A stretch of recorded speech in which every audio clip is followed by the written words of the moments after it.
All right. Hello, everybody. I'm not sure if the clip may not played for the main one. I don't know. Anyways, hello. Welcome to Sons of Thunder. We are live with our friend Chris from Defending a Lion, and we are discussing. If you just saw the title from the from the thumbnail, the great uniqueness of the Prophet Muhammad, and we are going. This is a book that we're going through. We're gonna talk over. I am going into this 100% blind, so no idea what we're talking about. Chris, do you want to give everyone a bit of an introduction of what they can expect? Sure. So if you've heard of Tafsir al-Jalalain, it's the commentary of the two Jalals. They basically, the first Jalal wrote the first half, which is obviously the more important part of the Quran, and the second Jalal wrote the second half. So it took 2 lifetimes to complete their tafsir, but it's a very comprehensive tafsir. It's very highly respected.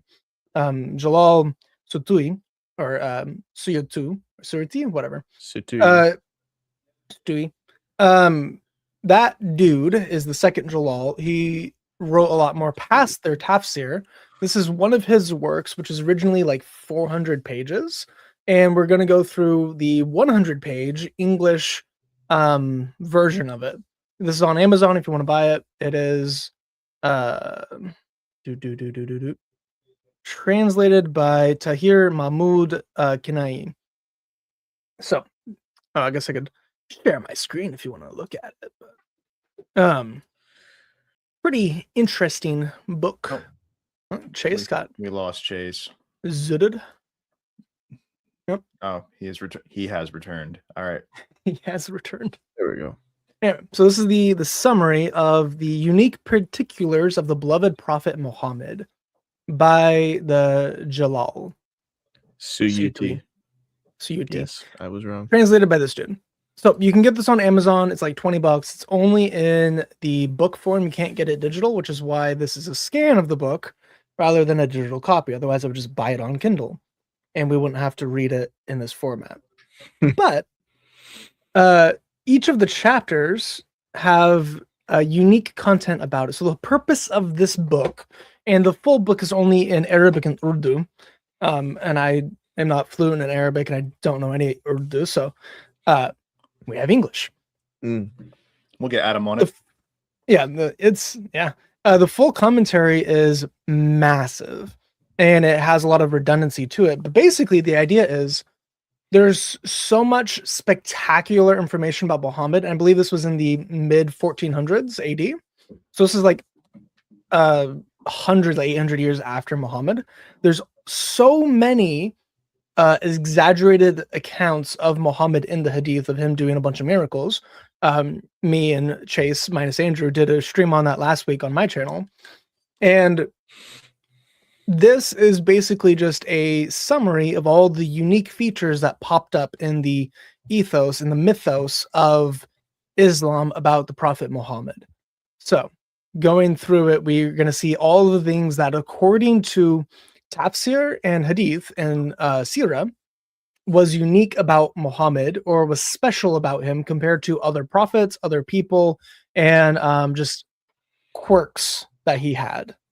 So, one thing that I know for sure was really special about Muhammad was that everything that he, it was just so weird that anything that he thought of, Allah really gave it to him, it's super special. I can't think of many other prophets that God loved so much that he never told them no. Everything he wanted, he got it.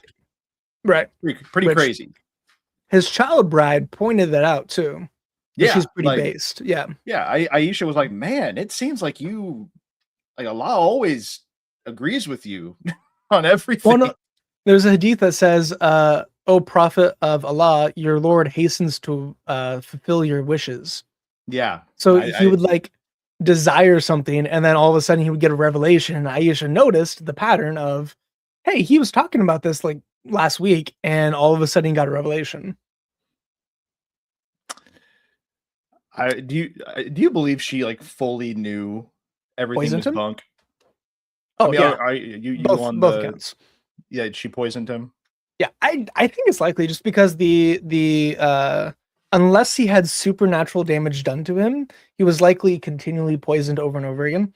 Arsenic or some other type of caustic poison likely happened with the Jewess in Kaibar, where he ate it and then it burned a hole in his palate, and that was from a caustic poison. But the type of death you get from your aorta, like rupturing or like pulmonary embolism or like whatever experience he had with his arteries, that wouldn't be caused by that poison. It would be caused by a different type of poison that would be microdosed repeatedly over and over again. So Okay. Bobby was killed by his wives or an advisor, or like someone close to him. I would assume the wives, especially because right after he dies, they destroy part of the Quran with a goat. So Makes sense. All right. yeah,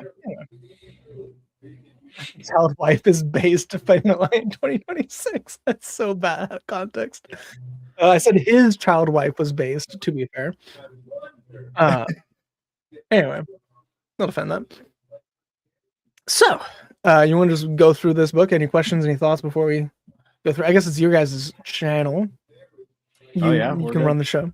Yeah. Chase, I think I can hear something in your background. Can you? Is it me? No, it's like family members talking. Okay. Sounds like a man. All right. But yeah, if you want to go ahead, take us through it. All right. So Muhammad is special. He's specified in that he is the first of the prophets to be created in advance of his prophethood, as he was a prophet when Prophet Adam was intermingled as water and clay. In the advancement of the oath being administered to him, he was the first to proclaim, of course, on the day when Allah asked, "Am I not your Lord?" So this is obviously a lie from the Islamic sources, because Isa was literally created by Allah to fulfill that purpose. So, like, even if you don't want to say like Abraham or Moses, which I think is also there's similar stuff about those two, but like to say that Muhammad is the first prophet to ever be literally created in the womb to be a prophet, how is Isa not that? So, well, wait. First lie of the book is the first sentence. Hold on. When it says that when Prophet Adam was intermingled as water and clay, right? That's the creation of so humanity. Okay. The wording is Bible, but that is the account. Yeah. He mixed water with clay. Yeah. I was just saying that he was the first prophet to be created. Yeah. I don't understand. Yeah. Anyways, you already said it. Like, obviously, Jesus, even in the Quran, through with the virgin birth, created very obvious. Yeah. Very obviously, that's just not correct. Right. But all right. No. For whatever reason, my StreamYard is acting up. Your StreamYard is acting up. Mm-hmm. Are your mic settings the correct ones? No. Oh, there we go. It just won't populate the comments for whatever reason. It just did. Yeah, it's not for me either. Too. It's yeah, I'm not sure. Oh, maybe now it's doing. Yeah, I know. It's okay. I have the stream open, so I see it pop up there before here.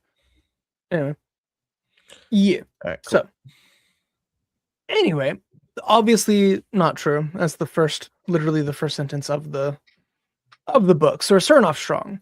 Prophet Adam and all the creatures were created because of him.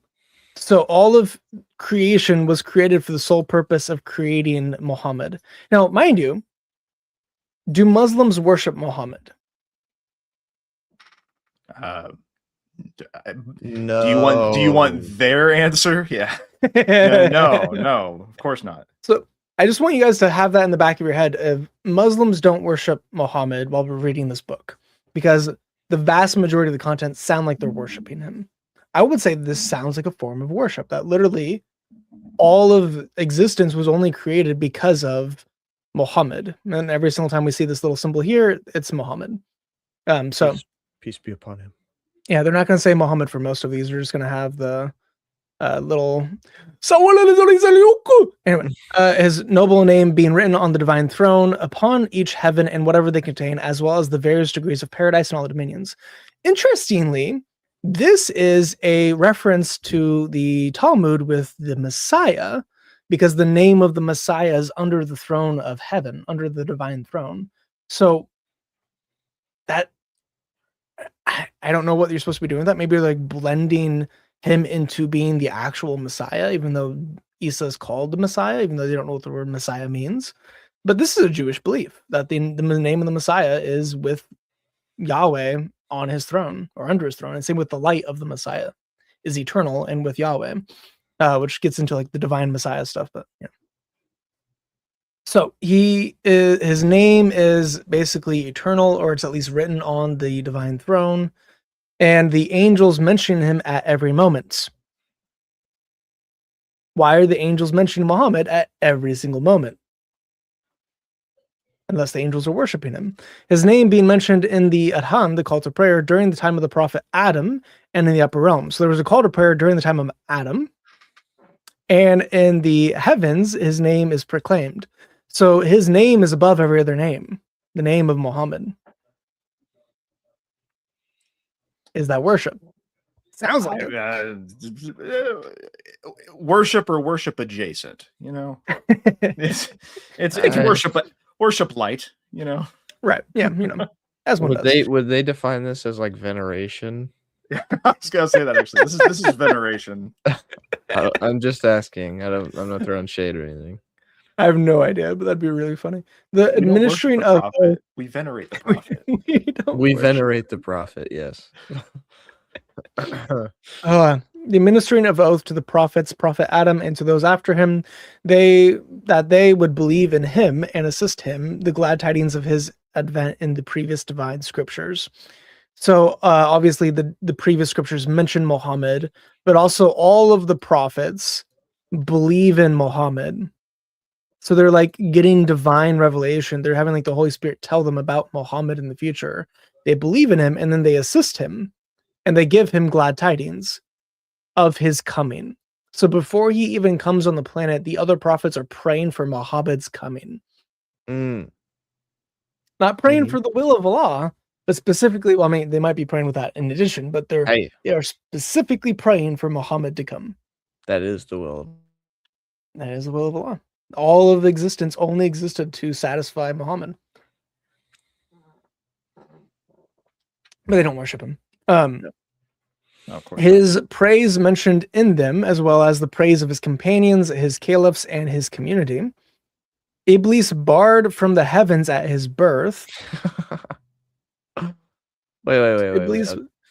Well, not that part. So this kind of goes back to the whole like Muslim elitism with the praise of his community being above other communities. Yeah. So that's very interesting, because I mean, as we all well know by the wonderful propagandists that continue to support Islam here in the West, Islam, there's no racism or any sort of elitism yeah. Why would there be?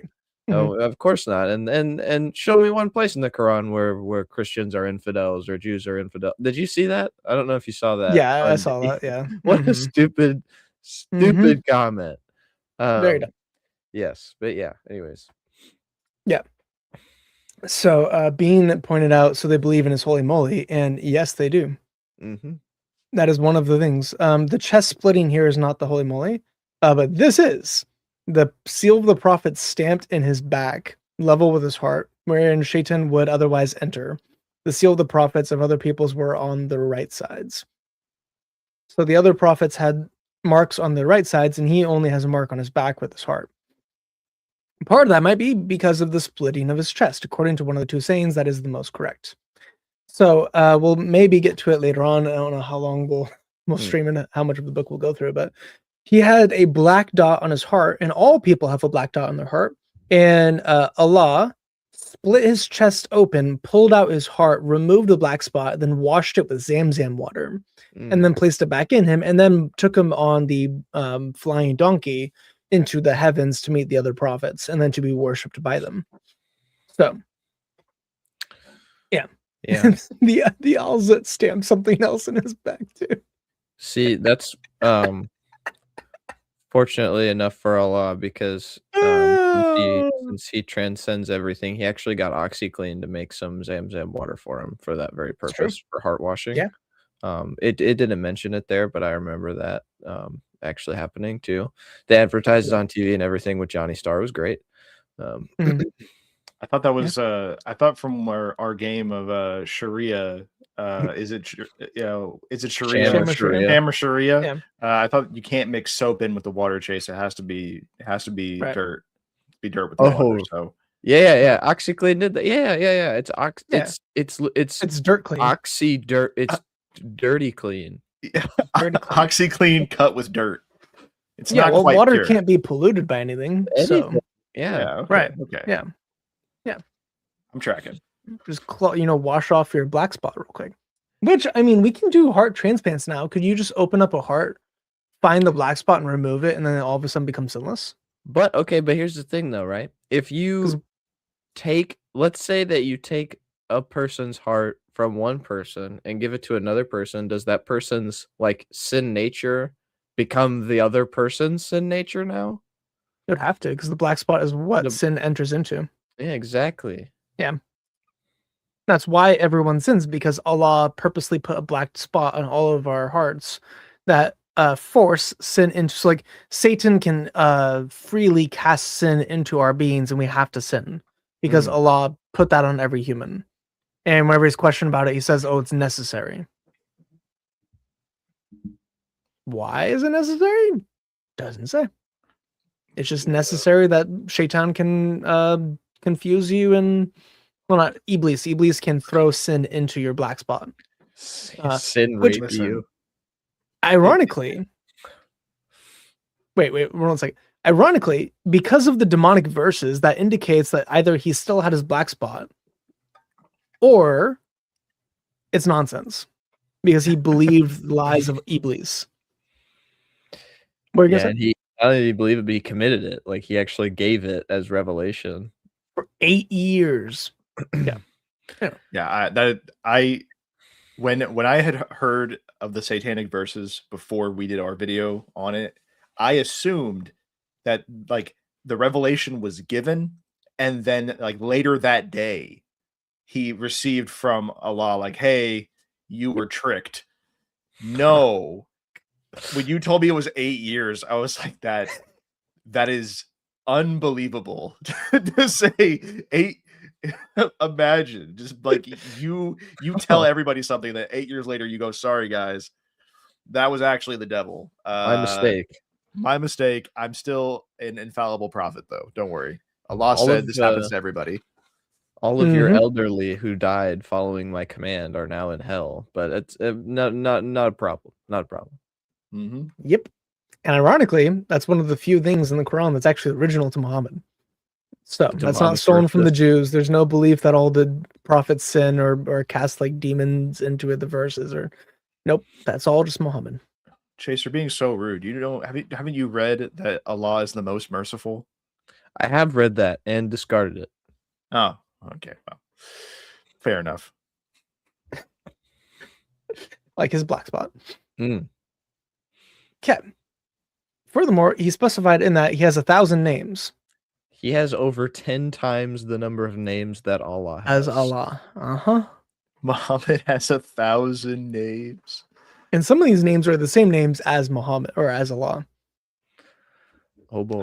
Is there a list? There is. So he's called the most trustworthy one. I think there are a list of it. Let's see if I can find it.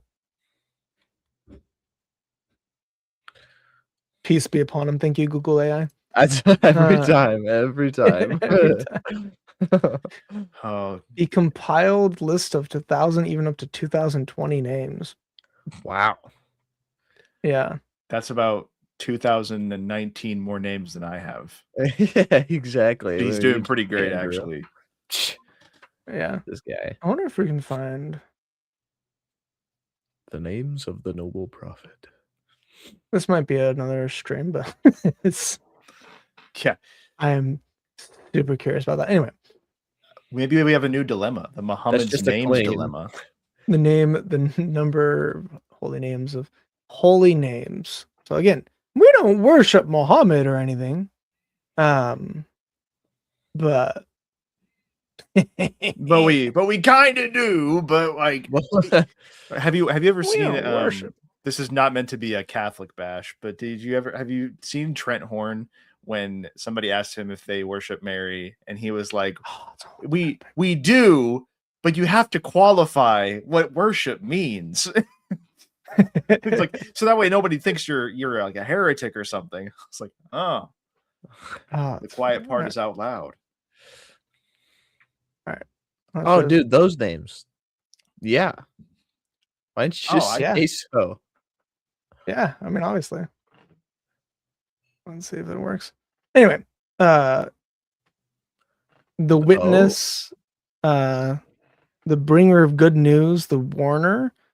The warner, I guess 2 different types of warners. The star, interesting. Those who accompany him, peace be upon him. And then just doesn't translate the rest of them. Right, yeah. As you do. Anyway, you can just... His perfect servants, you wrapped in a cloak. The ear. You wrapped in a cloak.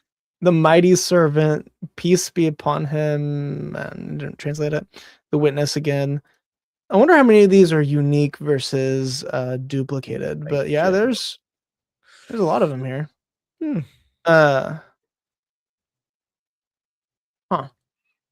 Anyway, I'll make a list of it. So his name is derived from the holy name of Allah. Good. We don't worship him or anything, but his name is a derivation of See, Allah? it's not like blasphemy for us to say that about Jesus, though. Like, right. His name literally means salvation. His name literally is derived from that. And like there are plenty of theophoric names in the Old Testament, but like this is a little different. Literally, yeah. Anyway, he was given approximately 70 names from the names of Allah. So there's only 29 names that Allah reserves for himself. Apparently, yeah. So these are like the names of Allah are his eternal attributes. Mm-hmm. Like stuff that's so holy, you shouldn't be able to do that with it. Like no other being should replicate or have those same characteristics in the same sense. But you are correct, Allah is not God's name. Right. Also, the vertical stream's layout is a little strange. It is. Okay. I was gonna try and see if I don't really know if we can. I'm a little ahead there. That fixed nothing. We're just gonna that was really helpful. I just lowered it into the to the void. All right, never mind. Sorry, guys. That's fixable. Okay, well, you have our little faces down there. It's cute. StreamYard's doing its best. Okay. Yeah, it got a cookie. So he was named Ahmed, and no one was given that name before him. Can we check that? Can we check that? Can we check that? Well, but Chase, you just gotta understand he has pre-existence. I don't like need to check that. Earlier, his name is written on the throne. It's on the divine throne. So obviously, it doesn't matter if somebody in like temporal sense was named Ahmed before him, because you're wrong. Because even the prophets, like Prophet Adam, he was praying for Ahmed before Muhammad even was conceived, thousands of years before him, or hundreds of years, depending on your view of the Quran's history. Like Muhammad was obviously fairly common. Yeah. Very common. You're right. But Adam Ahmed. prayed for Ahmed. So, you know. Ahmed was very rarely used, but it definitely was. I gotta figure it out. The name Ahmed is mentioned in Isaiah 42. See? Muhammad is in your Old Testament. You lie. I don't understand what is so hard to understand about what the question I just asked was. Muhammad's in Deuteronomy. Muhammad's in Song of Songs.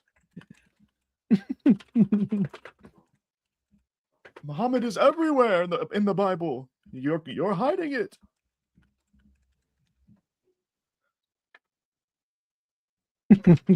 Or Google's gonna be like, oh, it's only Muhammad. So Muhammad did. But Google apparently says it's historical records generally indicate the name of Ahmed was not used as a proper noun among Arabs, among Arab tribes before the rise of Islam in the 7th century, though the similar name Muhammad did exist. Well, Jalal, touche. You've there you go. Islamophobia strikes again. Yeah. It's the proof. Yeah. So the angels shading him. Oh yeah, this is fun. The angels shading him during his journey. So angels are casting their shadows onto him while he moves and travels. So he's always in the shade. So he's comforted from the sun and the heat. His being the most intellectually preponderant. All right. Let me tell you about camel urine. Come on. Wait, what are we doing here? His being bestowed with absolute beauty, whereas Prophet Yusuf was given but a portion from it. Oh. Why is Yusuf catching strays? Well, Yusuf is the sexiest person in the Bible. Yeah, true. And him and his mom are the only people who are like specifically called out to be like dang in Esther. Like those three are like dang sexy. So Yusuf has all of the rabbinic literature and the Quran steals it of he's so beautiful that women would even like cut into their hands while cutting fruit because of his beauty. Like he's so beautiful you literally like your knees buckle looking at him, men and women. So I'm sure his did. This is saying that he was so much more beautiful than Yusuf that he only had a portion of it. So the portion of it was enough to make women like, harm themselves. Dude, what would be happening to people who saw Muhammad? Would they just like compulse at the mouth and start foaming and fall over? No, that's what he did. But I'll tell you what happened is the moon cut itself. The moon split itself in half. The moon was so distracted from his beauty it forgot where it was going, so half of it kept moving and half of it stayed still. Yeah, and that's how it split. Just split in half. Yeah, especially because some of it was in front of the mountain and some of it was behind the mountain. So the moon just really wanted to get close to Muhammad. Yeah, it left half of it behind and the other half like got really close to him. Right. Yeah. It wasn't a mirage or a lie. None. A lie. Just a lie. Yeah. Anyway, absolute beauty. The most handsome mixed D-Hul Qabi, even though D-Hul Qabi is described as more attractive than Muhammad. But anyway, the absolute beauty. Right, yeah. His being embraced thrice at the beginning of the Revelation. If that's what you want to call it. Is an interesting word to use for that. I mean, hey, maybe he was just into choking. Yes, that's a good. This good stuff. I mean, he enjoyed it. Oh no, Gabriel, do it again. I can't read.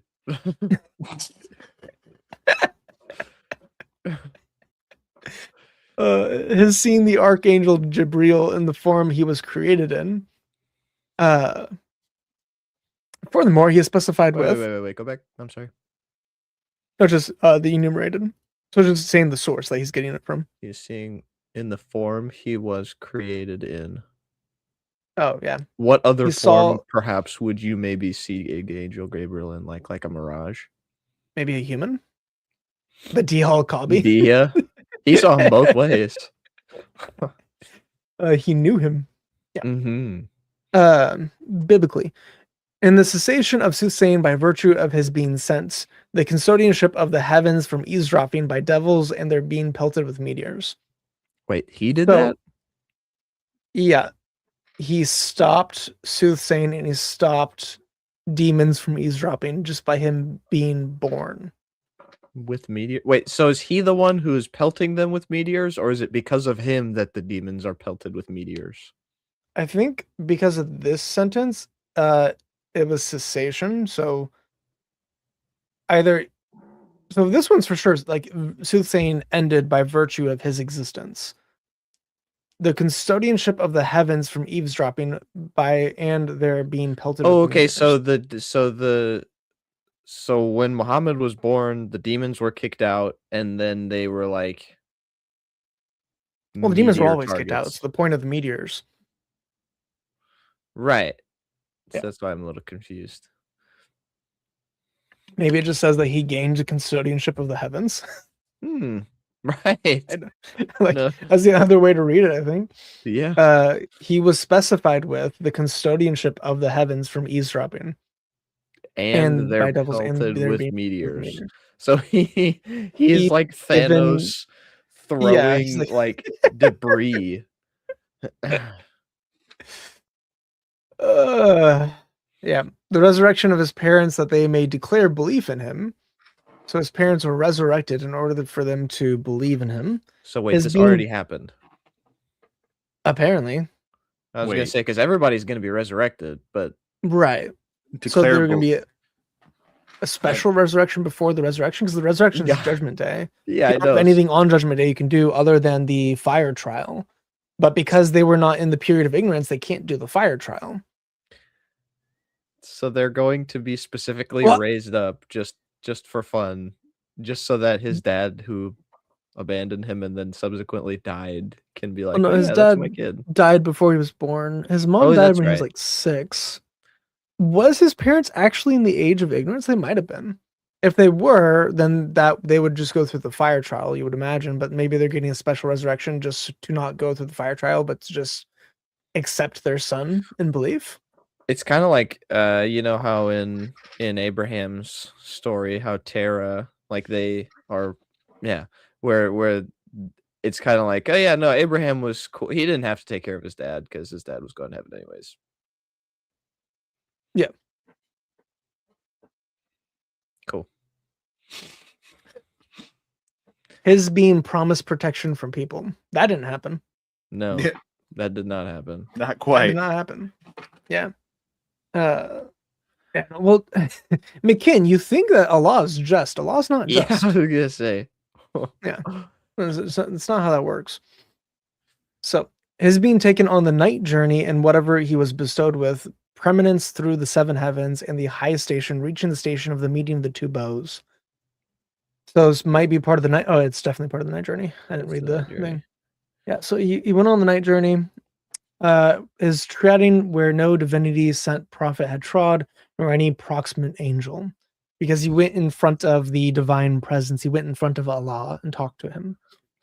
Even though proximate angel, they're angels that carry the throne. Maybe there's 8 or 16 angels that constantly are holding the throne and singing the praises of Allah.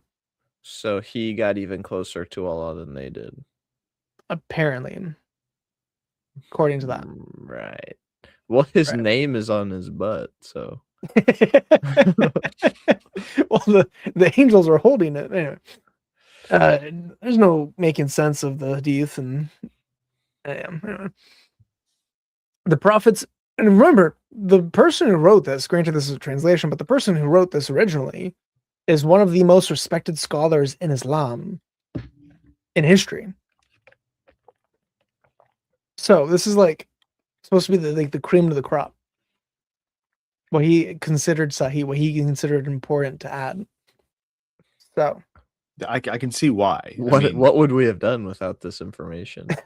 You know, if I came into Islam just totally blind, I'd be like, wow, this guy was pretty insane. This is wild. The LeBron James of the 7th century. The crazy part is this is the super abridged version of it too. So it's like actually 400 pages of just glazing Muhammad. Muhammad worship. Muhammad worship, yeah. The prophets made to rise from the graves for him, and is leading the prayer with them and with the angels. His story in paradise and the fire of hell. So the prophets were resurrected. He's definitely touring the fire. I can tell you that much right now. His beholding the major signs of his Lord, his beholding him until the vision did not sway, nor did it overtake. His seeing the Most High Maker twice. So again, he was led into his presence during the night journey. His mounting the Burak, according to one of the two sayings. So he rode the flying donkey, met and went into Allah's presence twice, which again, the Bible says no one can see Allah and live. If you want to say that that is the same God, which it's obviously not, but he sees Allah twice and lives. What do you do with that? At least the contradiction there with the night journey. The angels fighting alongside him, they're traveling with him wherever he would go, traveling behind him. I thought it said trailing for a moment. Oh. So the angels are assisting him, a la like Jesus in the desert. Correct. Yeah. Yeah, not worshiping. They waged jihad alongside Muhammad, if you will. Right. Yeah, they help him with the warfare. Hmm. If this is scholarly work on the tooth fairy, is wild. See, it's not populating for me. I can't. Yeah, I'd pull that comment up if I could see it. I know. It'll eventually pop up. I guess I'm just gonna have to keep YouTube open and just like go back to it every once in a while. I don't know what's happening, StreamYard. I have no idea. Maybe it's freaking out with the dual streaming format. Maybe we've done this before. It might be. It worked better the first time. It's being kind of weird right now. Yeah. Oh well. With our little faces, I love the little faces. They're so cute. Hey, man, you know, they're trying their best. I guess it's us, but you know. My hope is that one day they're going to be able to have the smaller, like the phone one, that I can have that stream on multiple, because it would be really convenient if I could be live on like TikTok and Instagram with the small version while still maintaining the large scale version for, the YouTube, the main, for YouTube. Doesn't God Logic do that? Or whatever. No, God Logic goes through OBS. He does something else. Actually, I think he just straight up, for TikTok, I think he just straight up has his phone on a stand and goes live on his phone. Because if you ever like see him on TikTok, just the audio is not nearly as good, and the image is just him with a background behind him. And so like he's live on YouTube and he has speakers playing what people are saying. Yeah. And then he engages with people on TikTok. It's like ADHD dopamine maxing, like just having multiple screens that you're trying to pay attention to. I have 3 screens in front of me and the camera. I had a 4th screen, but yeah, no, my setup is like ADHD to the max. It's great. You get it. Yeah, no, I fully get it.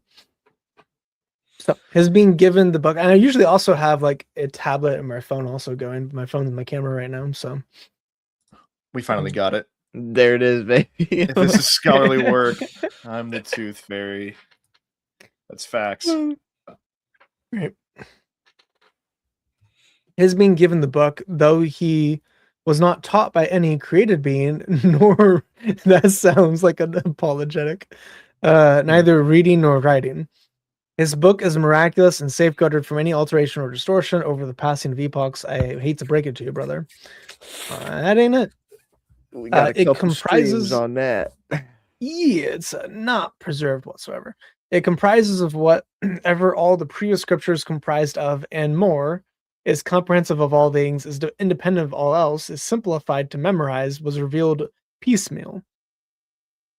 So, unlike the other kitab, it was revealed in piecemeal, and it's simplified to memorize. but it also comprises all other scripture. But it doesn't contain all the stories within the previous scriptures, nor is it even the same length as the previous scriptures. It's quite smaller than the other scriptures, even if it's just like take the Torah. It is comprehensive of all things, right? And more. Right. I like the and more. Yeah, like more, yes, because it has you're gonna get everything. You're gonna get everything that all the other scriptures are giving you, and some more. Yeah, all the biography and the special privileges and cults. Yeah. And all the really vague locations and people. Mm-hmm. Always unspecific. Yeah. So you have your in 7 afruf, is in 7 chapters, is in every language. Wait a minute. I thought it was only supposed to be in Arabic. It's in all the kinds of Arabic. Yes, every language of Arabic. Every language that matters. It's yes. Keep up, dude. I'm assuming this chapters is the jazz. The divisions. Yeah. Oh. No, 30. Never mind. There's not. It's 30, not 7. So I have no idea what it means by 7 chapters. It means that's not Kirat. This is the Afruf. That's not Kirat. Kirat or not, they come later. And language can't be the same. Yeah. Yeah. What do you do with that? Literally different. Right. Mm-hmm. I think the chapters are probably more of a metaphysical chapter. Like it's the chapter of your being, Mm-hmm. Mm-hmm. Yeah. The and more here is just like getting child brides and beating them. Yeah. That was never given in the previous scriptures, but you got that now. Death to apostates. Death to apostasy.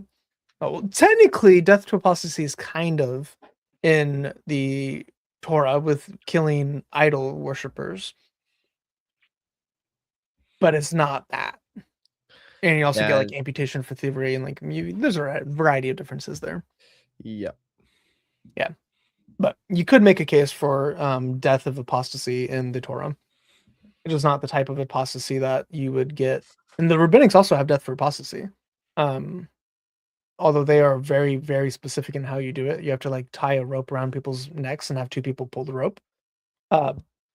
Very interesting. Very interesting ways, very colorful ways of killing each other. Anyway. Judaism has not always been peaceful within its own sect. So recitation of each of its letters is 10 rewards. So if you recite the whole Quran, you're gonna get there's 6,236 ayah. I think like 900,000 letters. It's like 9 million rewards reciting the whole thing. This is the proof. And that's just the consonants. Yeah. Well, there are no vowels in Arabic. Yeah, but I mean, hey, and more, right? I guess there are kind of vowels. You have A, E, and I are the 3 vowels within Arabic, and you can write them out literally. I was just thinking the other, like the I, the U, and the E. A, I, U. Those are not always written out, the diacritical marks, but you can literally write out an U and an aleph and the ya. Anyway. Yeah. Oh, yeah. Yeah. Crazy. Right. Crazy. Oh man. You could just recite the aleph lam meme every time. Just 30 rewards. Whatever a reward even is. There you go. Yeah.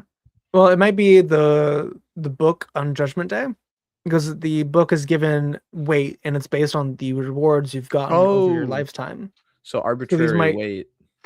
Arbitrary weight based on what Allah decides at that moment in time. And Allah will deliberately change the weight for those who believe in him to make it easier for them to get into paradise. You're not actually guaranteed paradise being a Muslim. You're guaranteed that Allah will show you favor in your judgment. Unless you're following the hadith, in which case he sends a Jew or a Christian to hell and sends you to heaven in their place.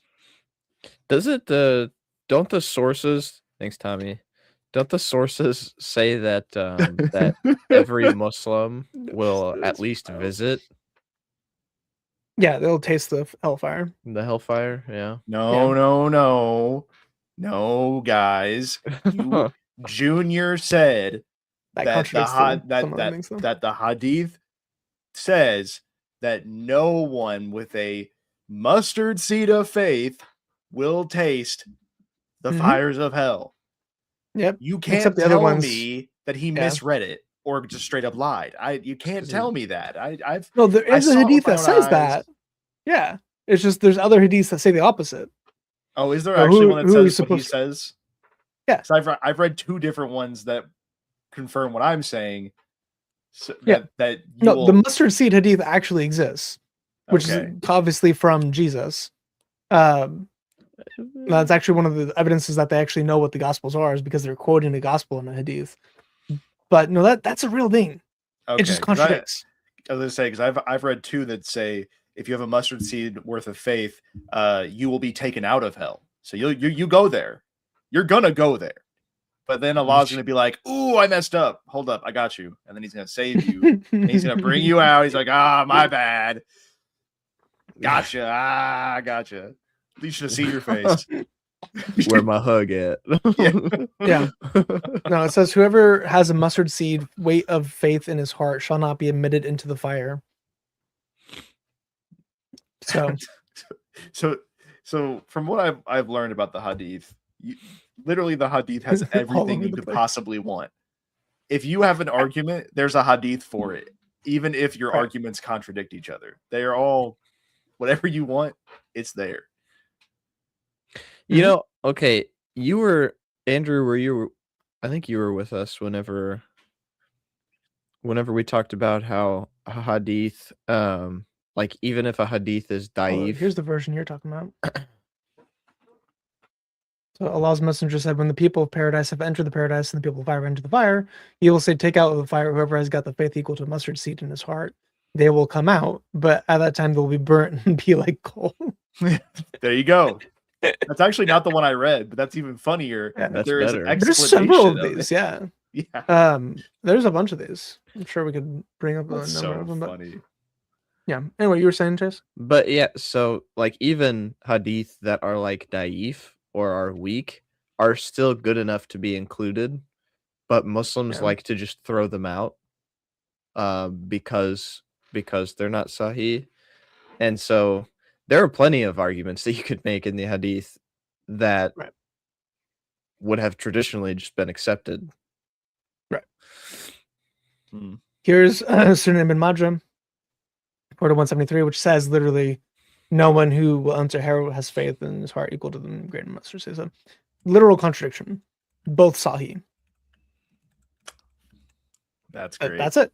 So it's may have been what Junior was quoting. Yeah, I've seen both. IP called him out on that in the debate. He was like, the hadiths literally contradict each other. Like you can't build an argument off the hadith because whatever you say, I can go find the exact opposite and debate you on that. Right. Here's a Sahih Muslim that has the same thing again. So none shall enter the fire who has in his heart the weight of a mustard seed of iman, of faith. Right. So again, awesome. Two different Sahih sources contradicts Bukhari. I'm sure Ibn Dawood is also that. And this is the Sahih Bukhari we looked at earlier. So they will be like burnt coal. So obviously his student didn't get the memo. Muslim didn't do a good job. Bukhari, took the original. Muslim came up with this one. Ibn Majah added that. That's the order. This is the chronological order of these being added. Lies. Anyway. So did you ask John Calvin what happened? No, Tommy asked us to tell the suckle story again, and I told him I'd ask John Calvin first. Yeah. We are not going to tell that story again, Tommy.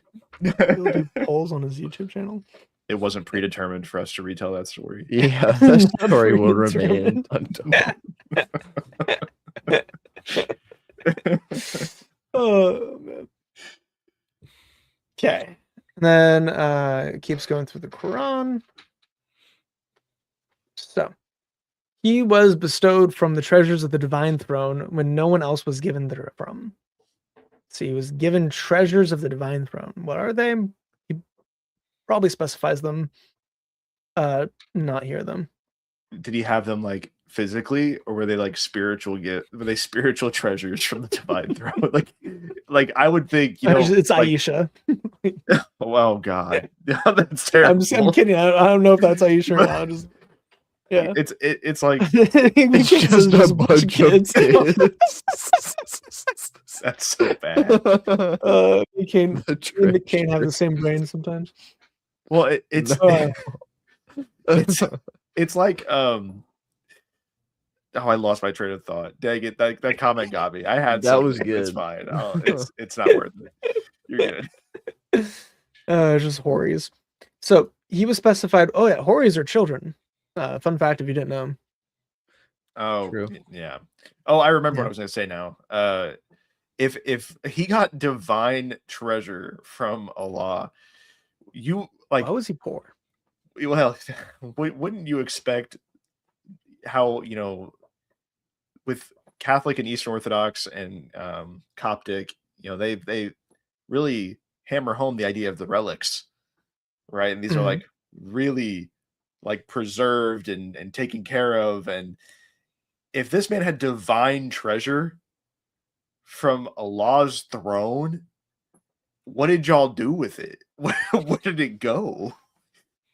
Well, Aisha also died, Andrew. So, well, okay, if we're true. gonna say that it was 100% somebody, okay, whatever. I'm saying if he got like a really cool sword, what if he got like a really cool sword? Okay, what if he got like like a cool like what Captain Tazariak wears? What if he got one of those things and he got to wear it around and now it could be like a relic? That was one of the most man things you could have come up with. Is a really cool sword. I love it. The scimitar. He was the most interestingly, manly man. According to Islam, the bodies of prophets, the bodies of holy people, do not decay. So would Aisha not have decayed when she still like be available? Whoa. I mean, obviously she's only available to Muhammad, but check the terminology. All right. Let's go. Yeah. No. Yeah. No, just remind me of me to crack open a cold one. Yeah. Oh yeah. Man. So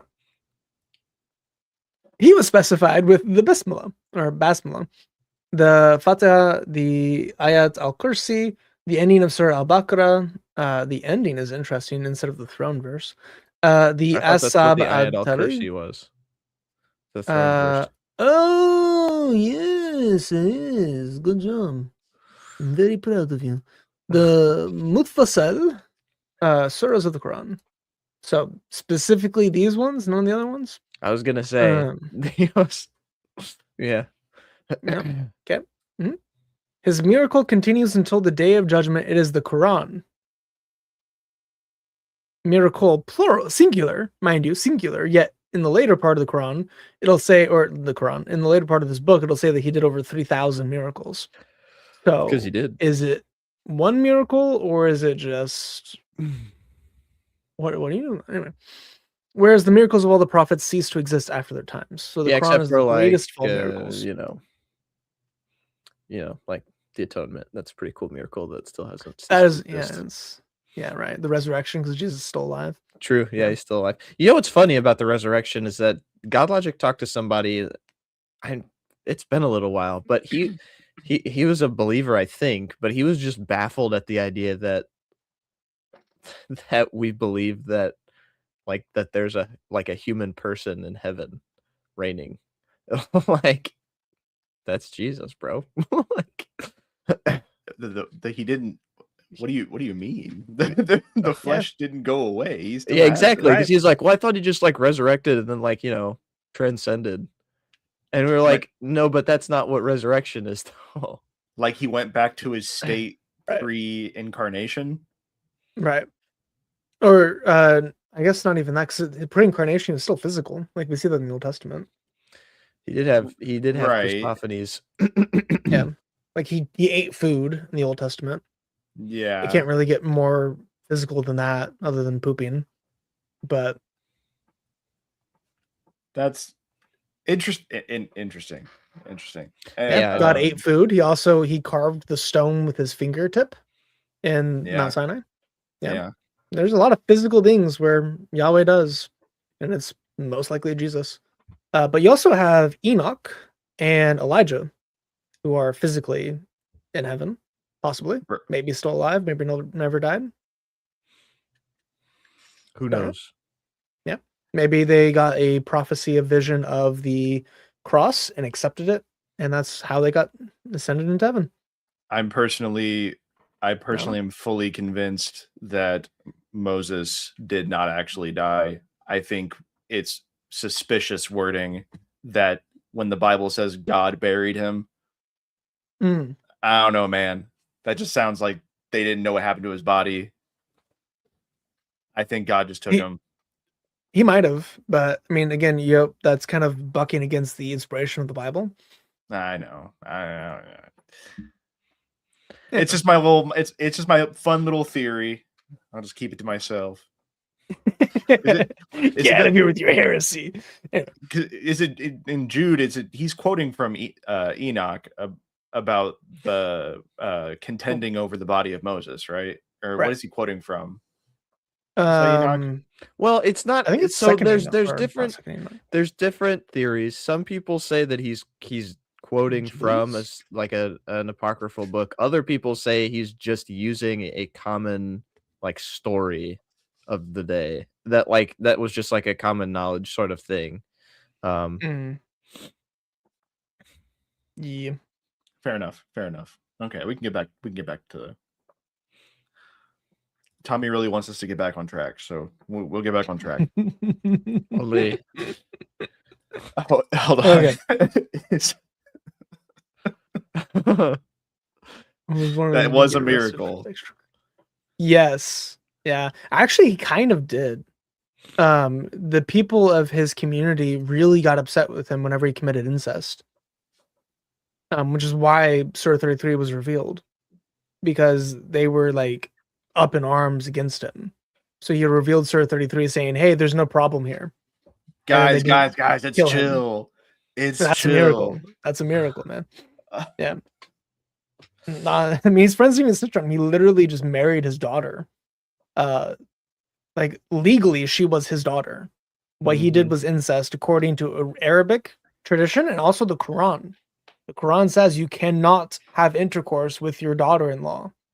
So he removed adoption to make her not his daughter-in-law. Because he was committing incest. According to the Quran, he was committing incest.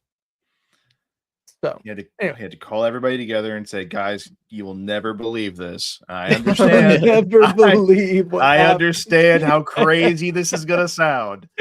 It's like everybody was really mad at what I was doing. I get it, but Allah just told me in the tent, it's cool. Yeah. I didn't realize how hot she was, so it can't be helped. Yeah, everybody just get off my back and let me be. Right. Like whenever, he comes to his two wives and he's like, "Oh, okay, baby, calm down, honey, calm down now. I know you caught me with the slave." Right. In her bed. But I was actually told that that I have to now. Yeah. Not that I can, I have to. Unfortunately. It's just the way it is. I didn't really want to anymore. Either, she's kind of old, but Yeah. So unfortunate. It's just poor guy. He had such a hard life, He really did. Right, man. It's so really difficult. He was missing teeth. He was a little overweight from eating too much food. Well, that doesn't sound like the most beautiful man of all time, Chris. So I think you might have your sources mixed up. Well, the sources are the Hadith. So, yeah, and Sirah. Yeah, Allah told me to the ultimate get out of jail free card. Yep. Well, only if you're the prophet. But yeah, like, hey, I want to marry your 5-year-old daughter. What are you talking about? That's gross. But Allah told come me. again. Come again. Not only like from Abu Bakr's perspective, that would also be incest because she's essentially his niece. He married his 5-year-old niece,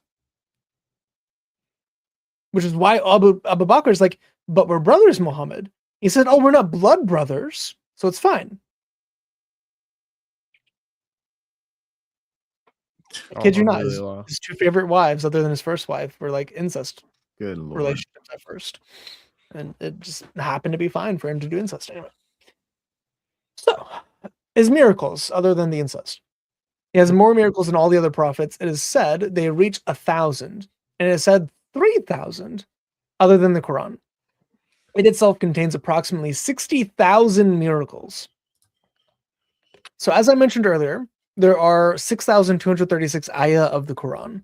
There is less than that, or there's more than 60,000 words of the Quran. Maybe they're counting every single word as a miracle.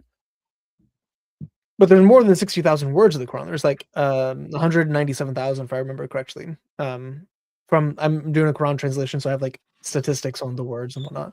I think it's around 197,000 words. Oh, 77,000. I was off by a bit. It's funny because even Google recognizes that there are about 370 words difference between the two most commonly cited figures here. So yeah. there's your perfectly preserved Quran. Yeah, I might have been thinking of unique ones, but yeah. I mean, what is that? Why is that word count wildly higher than this word count?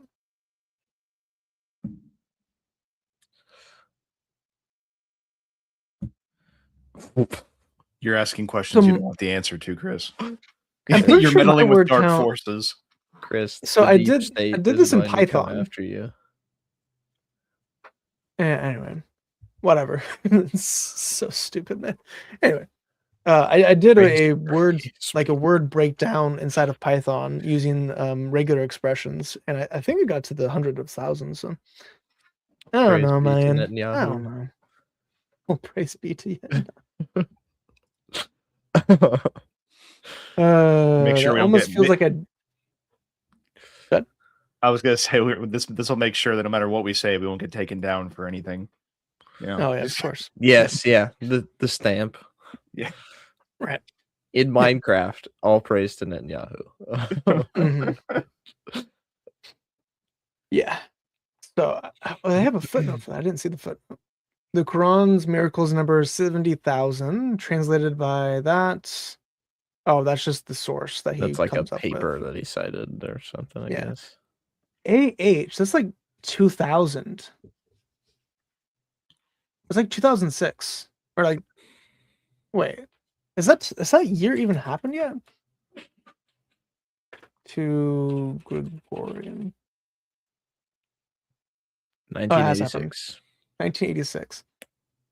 Okay, so a recent translation has them, or a recent work from a scholar has them.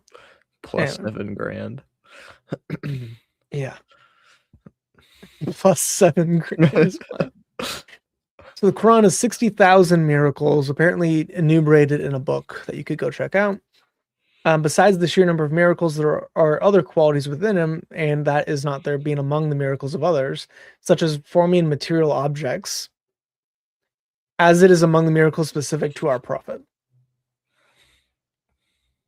He forms material objects.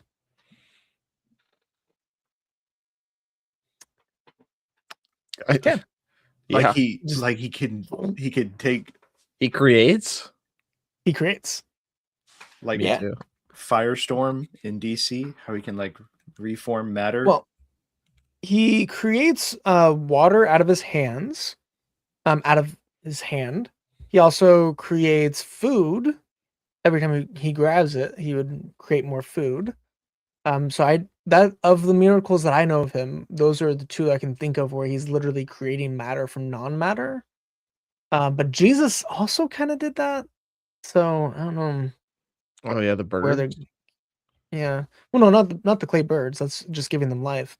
No, Yeah. he fed the 5,000. Oh, you're talking about like actually? Yes. Yeah, like Elijah too. Elijah also fed supernaturally. So like Right. they Right. Right. did Right.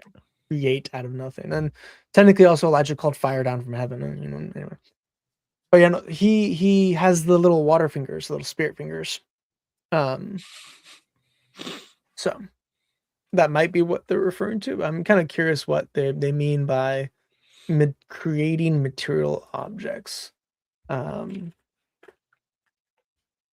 curious what it's going to come up with.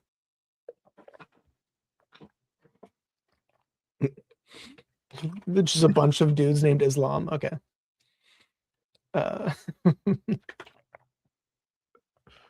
Miracles.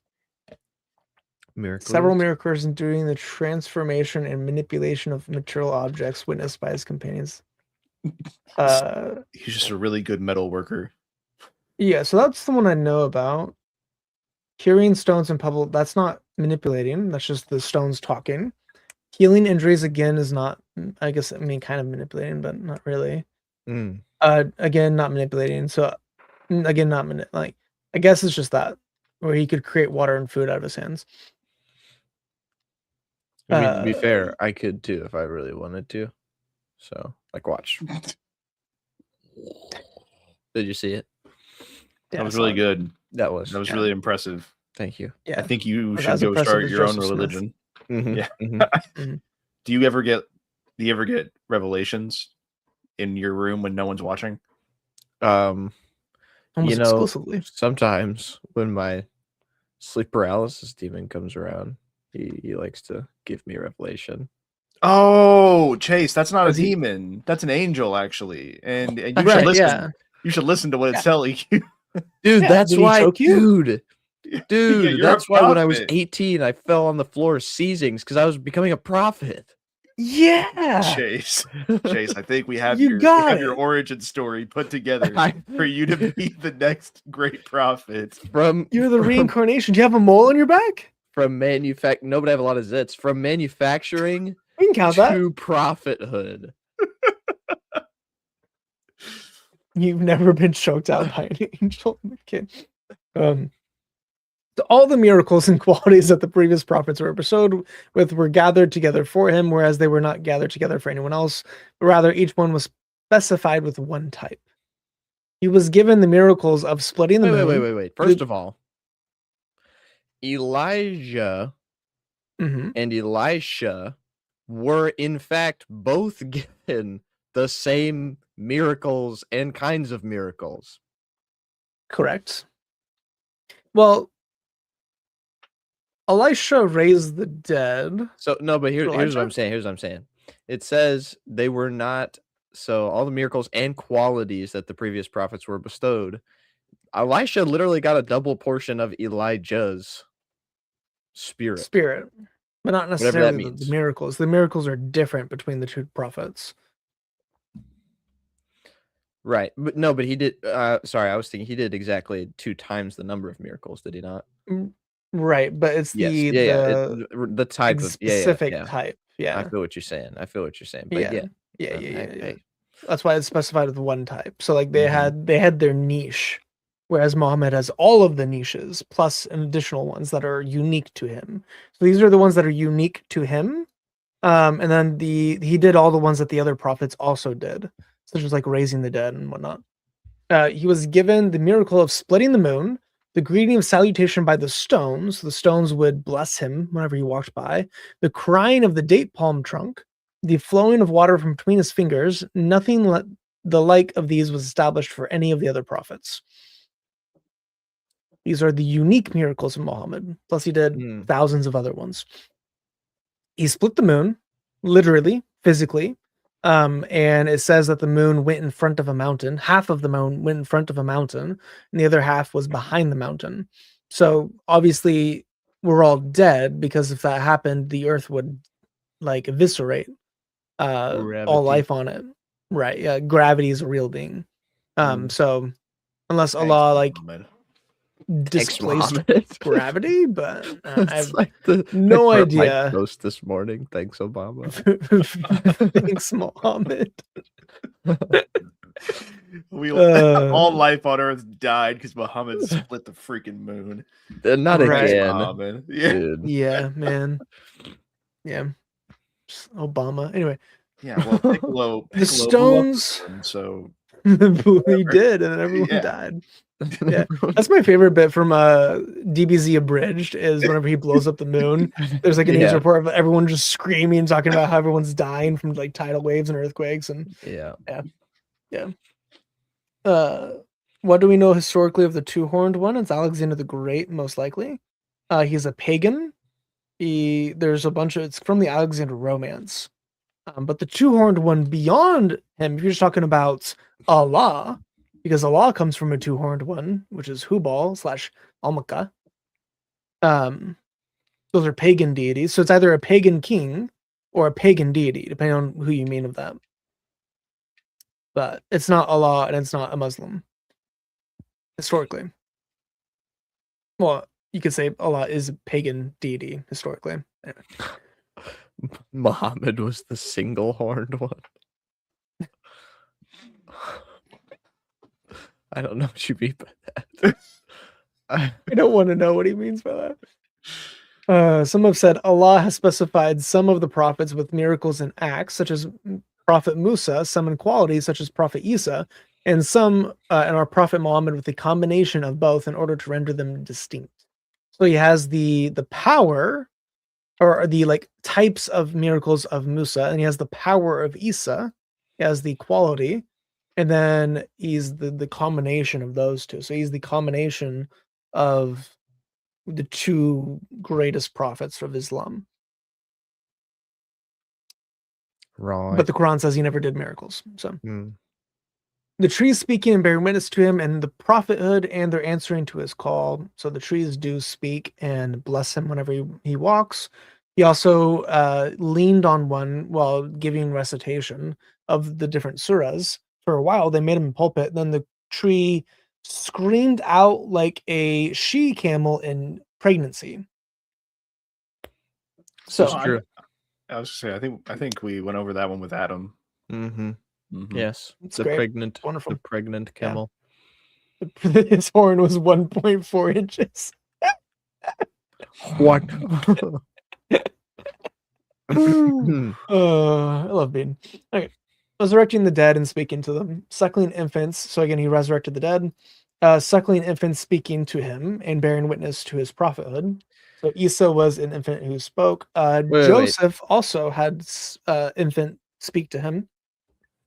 So that's getting it from Joseph.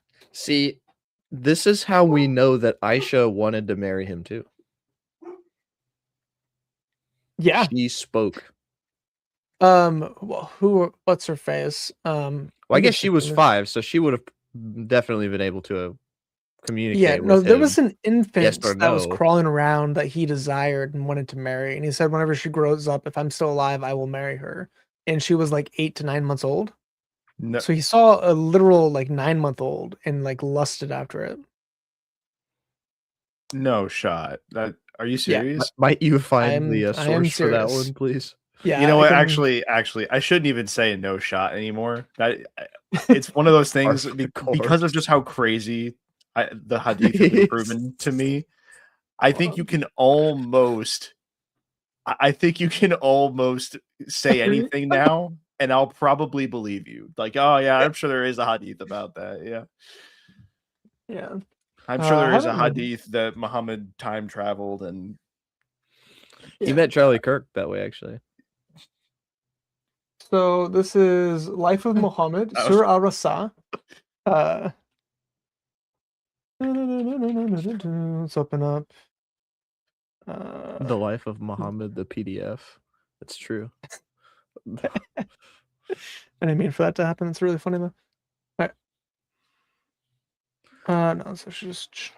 Oh no, that's not the right one. Surah Al-Rasa. So let's go back here. Dun, dun, dun, dun, dun, dun. Mm, mm, mm, mm, mm, mm, mm. Oh, Recorded that the apostle saw her, al-Fadl, when she was a baby crawling before him, and he said, if she grows up and I am still alive, I will marry her, but he died before she grew up, and Sufan bin al-Assad bin Abdul Assad al-Maksumi married her, and she bore him Rizq and Lubaba. Labubu. Anyways, The most authentic seerah, the most trusted source, Muhammad wanted to marry an infant. yeah, she didn't turn 6 yet. She did not turn 6 yet. She dodged a bullet in Kenya. She absolutely did.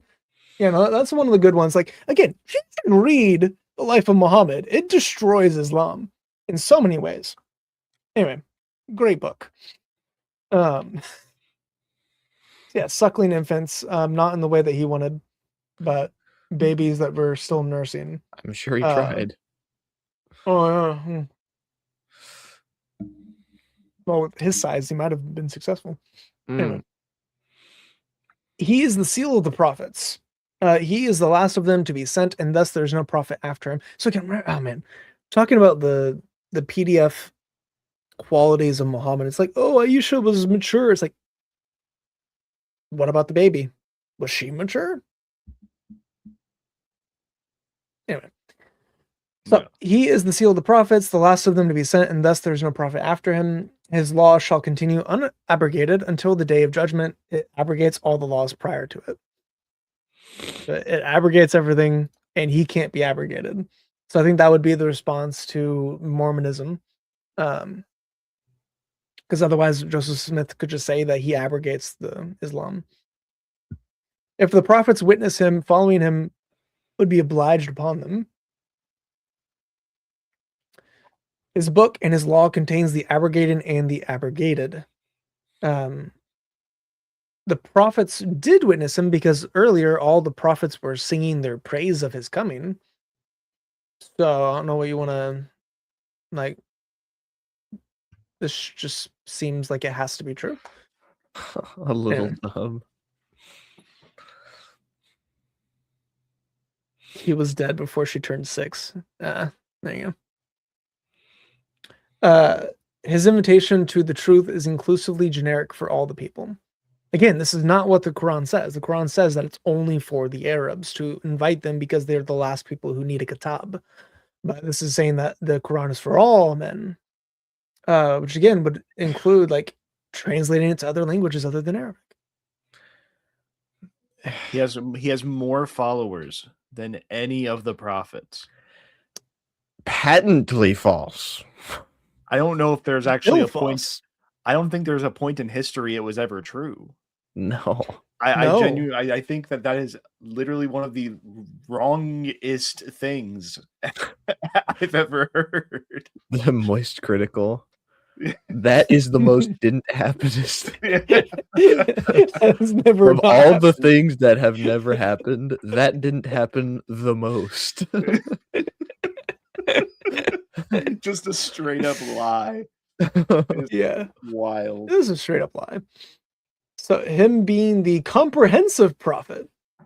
So when I was 17, I won a great victory.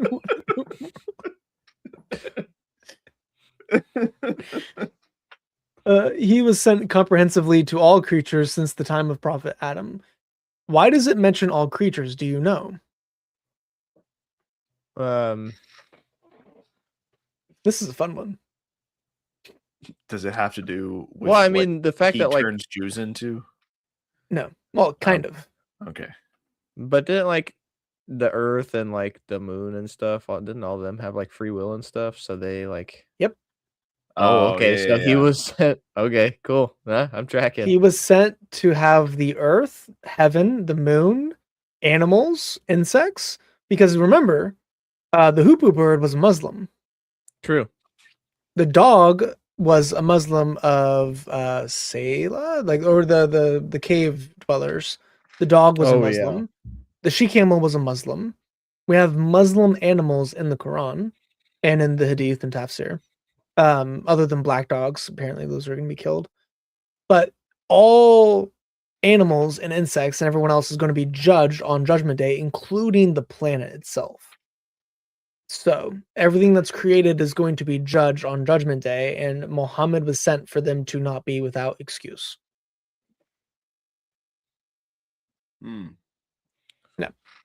Yeah, isn't the mountains that they rejected him or something? I forget what Adam showed us. It was like the mountains denied him or something, and so then it went to people. Okay.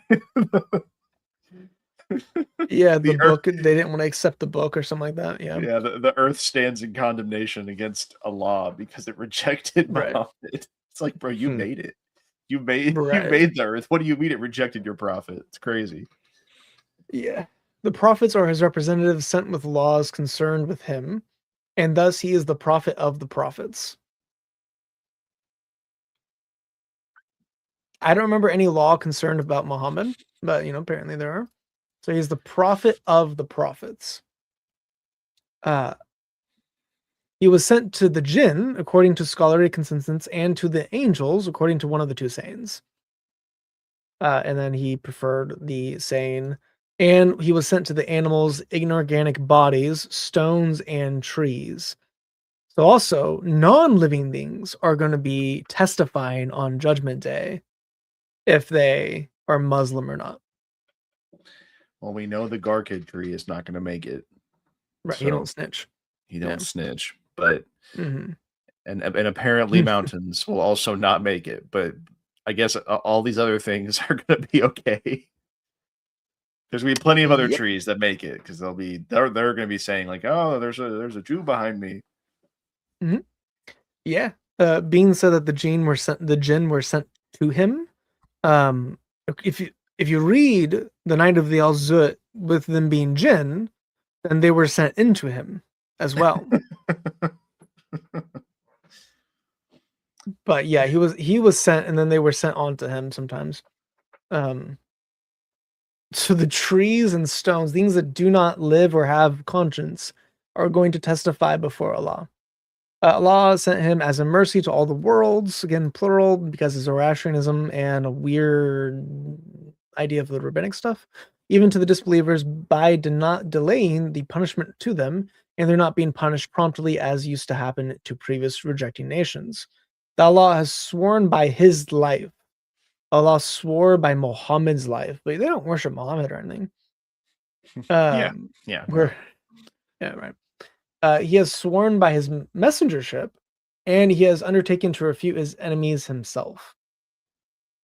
So, Allah is worshiping Muhammad. Anyway. So, how Allah addresses him is unique.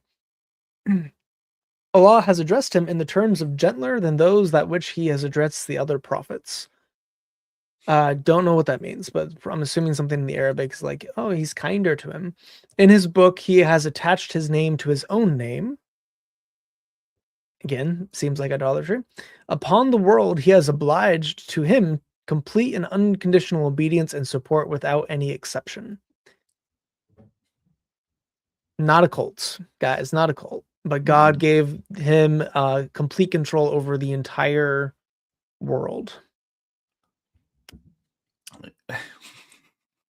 Not a cult. No, not at all. But yeah, it's just genuinely because he was such a great guy. Like, Chris, if you would have gotten to meet him, you wouldn't be saying half of these things you're saying right now. Right. Yeah. Because you'd be dead. But that's true. Yeah. That's unrelated, but I mean, it is what it is. Tommy missed you, Chase, just so you know. I'm sorry, Kami. The reason that I had to leave, Kamehameha. Just call him God. The reason, I'm sorry. I thought he was Muhammad. The reason that I did that was to share this real quick with you because we talked about black dogs, and I just want to let you guys know that what? Hang on. Can I not? Oh, did it close? It closed. Hang on. That no, it's right there. Wait. Is it our favorite shake? Wait. It is our favorite shake. Oh, wait. I'll also put this up real quick. Garkit ain't no snitch, but Malik is the snitch. It's facts. Indeed. Malik is also a word that rhymes with snitch. But I can't say that. All right, here. Yeah. Our favorite one. Hold on. I have to remove this first. The blessed. The Black Dog. The only ever blessed Abdullah ibn Goose. Yeah. Anyways, anytime that that was terrible. I'm gonna command my followers to kill the black dog. Yeah, exactly. Well, every time anyone says anything about like dogs and stuff, I always kill. Like, I always think of that picture, and I'm like, come on, you're gonna look at that. So dumb. Mo was shy. Yeah, of course. He has described him in his book limb by limb. Literally didn't happen in the Quran, so it's just a lie. He has not addressed him in the Quran by his name, but rather, O Prophet and O Messenger. Because why not? Again, I feel like this is less personal than just calling someone by name. So wouldn't God be more personal with the other prophets because he calls them by name? He never calls Ezekiel anything than son of man. So does that mean that Ezekiel's closer than Muhammad because Muhammad is called Muhammad 4 times? I don't know. I'm dumb. Anyway, it's concerning. Yeah, he has proscribed. A little typo. Oh, is proscribed a word? I'm super curious. Prescribed. Proscribe. Past tense. Forbid. Proscribed. Forbid. Interesting. So prescribe is to command, and then proscribe is to forbid. I have literally never heard that word before. Me neither. He has forbidded the community from calling him by his name.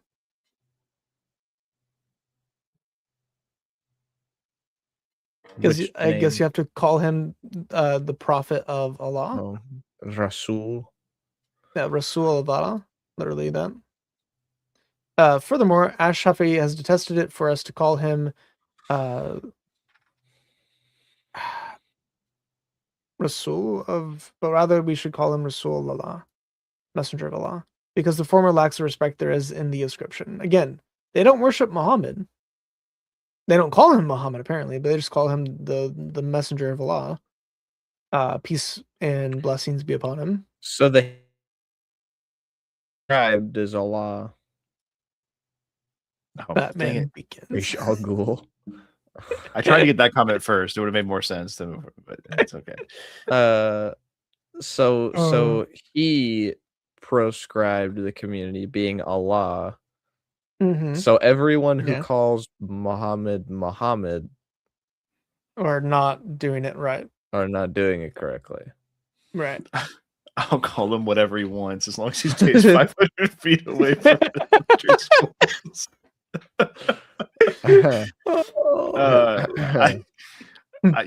To be fair to Muhammad, if I also, if I started a cult, if I started a cult, I would also give myself really cool names.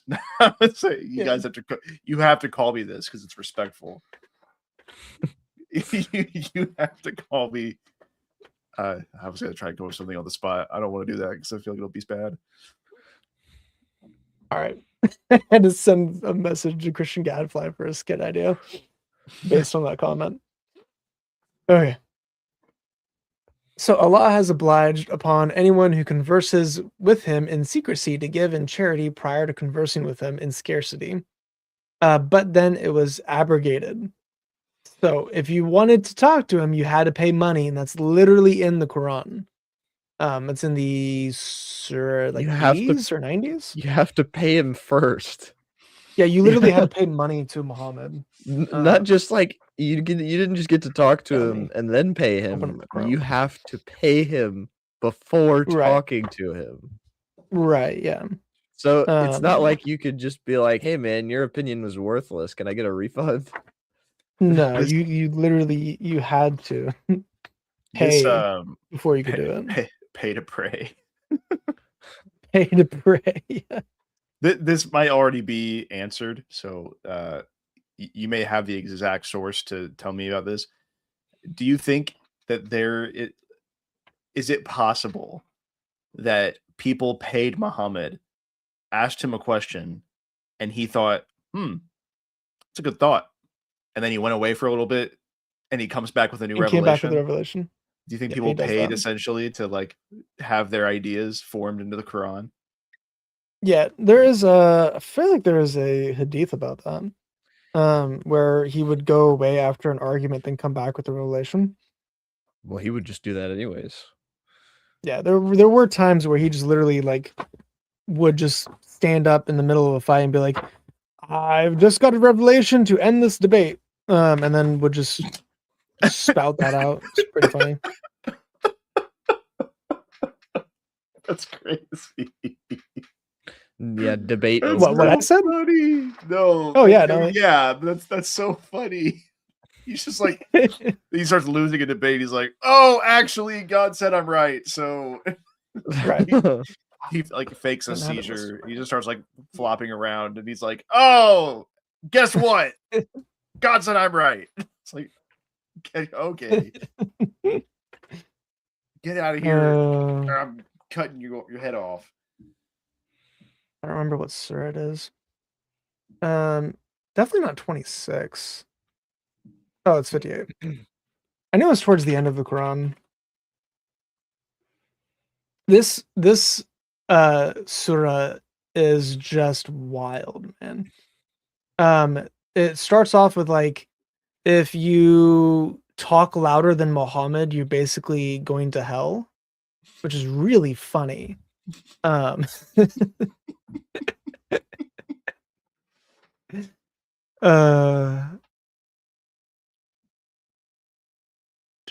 yeah. So that's not the exact one I want, but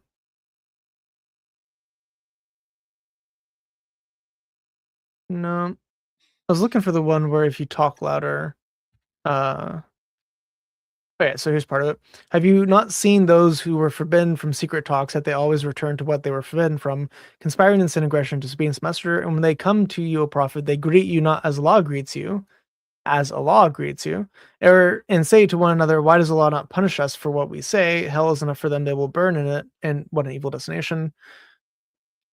O believers, when you converse privately, let it not be sin, aggression, whatever, but only in righteousness. Secret talks will only be inspired by Satan to grieve the believers, yet you cannot harm them whatsoever except by Allah's will. That is not the one as I was looking for. Oh, believers, when you consult the messenger privately, give something in charity before your consultation that is better and purer for you. But if you lack the means, then Allah is truly forgiving, all forgiving, most merciful. Apparently, this was abrogated, maybe by Surah 26. But because in Surah 26 it says that I do not seek a money from you, because he has every single prophet in it repeat the exact same phrase of there is no God but Allah, obey me, and I don't seek any money from you. That might be what abrogated it. But literally, if you wanted to talk to Muhammad, you had to pay him, because who's the one that receives the money for Allah? Muhammad. So you literally have to pay him. This is like the sheikhs nowadays. They do private one-on-one consultations for like hundreds of dollars per hour. Like the stupid sheikh, you're a kafir. I think he pays like $300 per hour, or like $300 per half hour of talking to him. Like, oh, that guy, the one that Sneeko went to that one time. Yeah. Sheikh. Dang. So you think Uthman charged that couple like $300 and stole that dude's wife? Oh yeah. Dang, There's a reason for him to be super annoyed and angry. That's crazy. Uthman didn't. That wasn't Uthman Kane. The one who stole. No, that was Uthman, the guy who Sneeko went to. The guy who Sneeko went to. No. I was just thinking that just came to my mind was Uthman. 49. This one's pretty funny. So, O believers, do not raise your voices above the voice of the prophet, nor speak loudly to him as you do to one another, or your deeds will become void when you are unaware. What does this mean? Your deeds becoming void. I talked about it earlier in the stream. Done dirt cheap. So would that be all the treasure you've gotten would just be taken away? The reward. Yeah, all the good deeds you did in the book that will be judged on Judgment Day will be removed. But not just removed, become void. Dude, this is like guarantee hellfire. If you talk louder than Muhammad, I don't care if you read the whole Quran, you recited the whole Quran, I'm taking away all your rewards. You're just going to go to Sheikh Asim al-Hakim. Yeah. Do not proceed in any matter before a decree from Allah and his messenger. So do not think for yourselves. You wait for Muhammad. And if you talk louder than him, you're going to hell. Indeed, those who lower their voices in the presence of Allah's messenger are the ones whose hearts Allah has refined for righteousness. They have forgiveness and a great reward. Indeed, most of those who call out to the prophet from outside your private quarters have no understanding of manners. So if you call out to Muhammad on the streets, you're basically going to hell. Had they been patient until you could come out to them, it would have certainly been better for them. Or like if he's inside his house and you say, hey, Muhammad, trying to get his attention, hellfire. Oh, believers, if an evildoer brings any news to you, verify it. So you do not harm people unknowingly, become forgetful what you've done. And keep in mind that Allah's messenger is still in your midst. If he were to yield to you in many manners, you would surely suffer the consequences. But Allah has endeared faith to you, making it appealing in your hearts. And he has made disbelief, rebelliousness, and disobedience detestable to you. Even though the first generation all killed each other and assassinated each other, including the caliphs. So are they rightly guided? No. This whole surah is pretty funny. Especially for this, like if two groups of believers fight with each other, then make peace between them. But if one of them transgresses against the other, then fight against the transgression group until they are willingly to submit to the rule of Allah.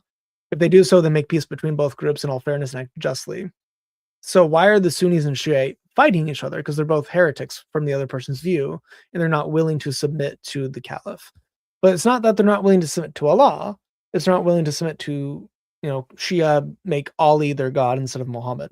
So you have Shia worshiping Allah, or Ali, you have Sunni worshiping Muhammad. And you can't, you have different gods, so they can't actually make peace. But I thought that the Shia essentially worship Muhammad exactly the same way, but that they followed Ali, and where the Sunni followed. Oh no, dude, they have like love poems to Ali. Oh. Yeah. That's like wild. The two apocryphal Shia surahs are all about like Ali being a light to the world and like a blessing, and like it's very worshipy sounding, it's very culty. But if you were to insult Ali, you'd probably get as much of a death threat as if you were to insult Muhammad. Wow. It's not the same. It's pretty wild. Tommy asks if you and a cuddle. So on a fully theoretical, I am a married man, so I'm not like Muhammad, okay? I'm not looking for extra cuddle. No extra cuddling. However, on a fully theoretical note, Tommy, I would just keep track of whatever Uthman's charging, and I would do about like $10 less. So I can always wiggle my way in and be like, hey, budget. I'm charging shake. I'm always gonna be a little bit cheaper, so people will come to me. See if Google has an idea. I wonder if I can set up something. Did you see? I don't know if you watched this or not, but was it? There was some Muslim Dawa guy who was like talking to my wife about getting a second wife. Which one was that? Hang on.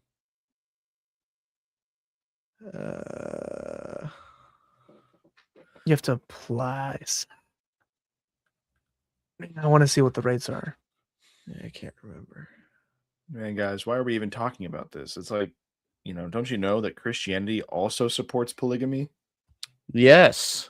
I mean, yeah, obviously. Yeah. Yeah. If Solomon was the wisest guy ever and he had thousands of wives, how can we possibly say that the Bible pushes monogamy? Google says he doesn't charge for it. I do not believe that's true I for don't a little believe bit. that. Dang it. Yeah. Crap. That means I'm giving people money. I can't do that. Hakeem charges 200 per hour. Okay, that's fine. I'll do To cover the one. time taken from their personal lives. I'll charge 185 per hour. 185. I am a bargain. There you go. All right. Even for the cuddle? The cuddle is included. It's a bonus. Yeah. Yeah. Bonus cuddles. It's the time out of his personal life. Yeah. Yeah. It's just the time. He doesn't care what you do. Right. You can do whatever you want that time. Yeah. That kind of sounds more and more like prostitution the more you think about it. No. That's the Sheikh life, Yeah, so Allah has obliged anyone who converses with him in secrecy to give charity before conversing with him. Then it was abrogated. Again, I think that would be Surah 26, abrogating it. Allah has not shown him anything of his community that would cause him discomfort until he took of his life, as opposed to all the prophets. So, he has not shown him anything of his community that would cause him discomfort? That's just a blanket, like a blatant lie. Like, what are you talking about? There's so many things that he hated. He complained all the time. Anyway. Yeah. Yeah. He is the beloved of the divinely compassionate. Don't worship him, but yeah. On what was combined for him? Love and intimacy were combined for him, as well as conversing and beholding. I'm assuming so you couldn't look women? at someone and speak to them at the same time up until Muhammad. Mm-hmm. Just I curious. don't think that's what that's saying. That's really funny. Think about it. No, like he was allowed to do these things with women, I would assume. I would hope. Oh, because women were supposed to be covered? No, well, the women were only covered because of his the Umar peeping on them while they're pooping. Yeah, so what does conversing and beholding himself. mean? Like, why are those two mutually exclusive? I have no idea. I have no idea what this means. Love and intimacy. You can't have I have no idea. I've been studying Islam for years. I have literally no clue what this is trying to say. Very dumb. Anyway, it's about as clear as the Quran. Allah conversed with him at the lote tree of the final station, whereas he conversed with Prophet Musa at the mountain. So he made it higher up than Musa. Again, rote tree is Jewish. Yeah. The two directions for prayer, the Qibla, Makkah, and the mosque in Jerusalem, were combined for him. So now you have one. I think that's what that mosque is. No, that's Masjid al-Haram. The House of the Sanctum. Oh, it is? Yeah, it's in Jerusalem. I thought, oh, okay, so it is also known as Masjid al-Haram. Yeah, so the Dome of the Rock is not actually the mosque. This is the actual... Yeah. Yes. Yeah. So, Jerusalem and Mecca were combined for him. Not sure exactly what they're trying to get. Like, obviously, the Qibla was only made to be Mecca. So maybe he's just saying that there were originally two Qiblas, now there's just one Qibla. My fault.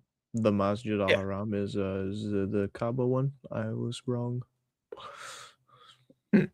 As were the two migrations to Jerusalem and Medina. Because again, he went to Jerusalem, supposedly on the night journey. Ruling over the outward and the inward were combined for him. I don't know what that means either. Maybe like your body versus your soul, like your heart. I don't know. The sacred law and the divine reality were combined for him. Okay. The prophets only have one of two affirmation, for which the evidence is of the story of Prophet Musa with Qadr. a Jewish legend, and his saying to the other, or this might actually be Syriac, but this is stolen, like the Khadra story is stolen. I have a certain knowledge that you must learn, and you have certain knowledge that I must learn. So, Muhammad knew all things. He was all-knowing. He was all-knowing, you might say. He was so all-knowing that he didn't know that Christians were called Christians and not Nazareth's people.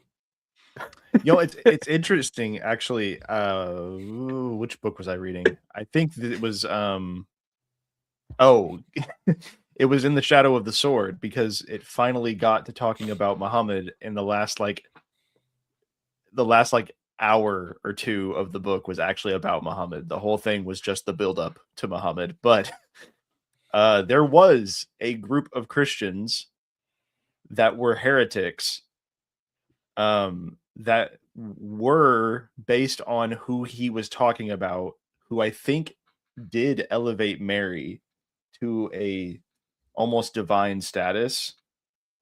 But I think what Tom Holland, not Spider-Man, was referring to was that, like, they were a very, very small group, like a very small sect of Christianity that was rejected by the majority of the church, and they were the only ones he knew about.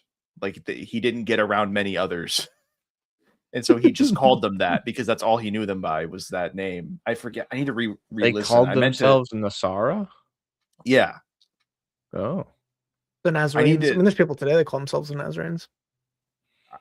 I need to go back and listen to that part again, because I remember I was at work and I was listening to it and I was like, oh, I need to take notes on this. And then I never did. And I was like, dang, this is very applicable to what we're talking about, like, all the time. It is, yeah. But I love Tommy. He's so funny. Mm. Yeah. Did Muhammad know that time waits for no man? Yeah. That is an Or did you read joke. Tactics by Gregory Kokel? Didn't think so. It's the proof. Yeah. Time did in fact wait for Muhammad, though. It did. Well, it actually waited for Joshua because the long day. The sun waited for Joshua. Time literally waited for Muhammad because he pre-existed Adam, dude. Like, what do you mean? Time was literally waiting. Well, his name did. Didn't this book literally say that all of creation was made for him? Right. It was made for his creation happened for Muhammad to eventually come into it. Yeah. Yeah, creation has been creation literally groaning, maybe, if you will. Mm-hmm.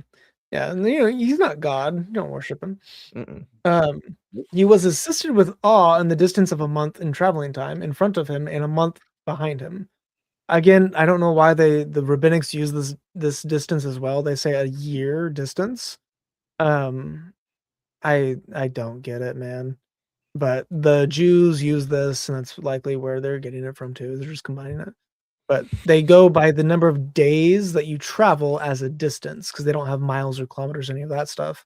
So they have the distance, and you don't measure distance in like cubits or that type of stuff, because that'd be not like that. That's way too small. So they don't have.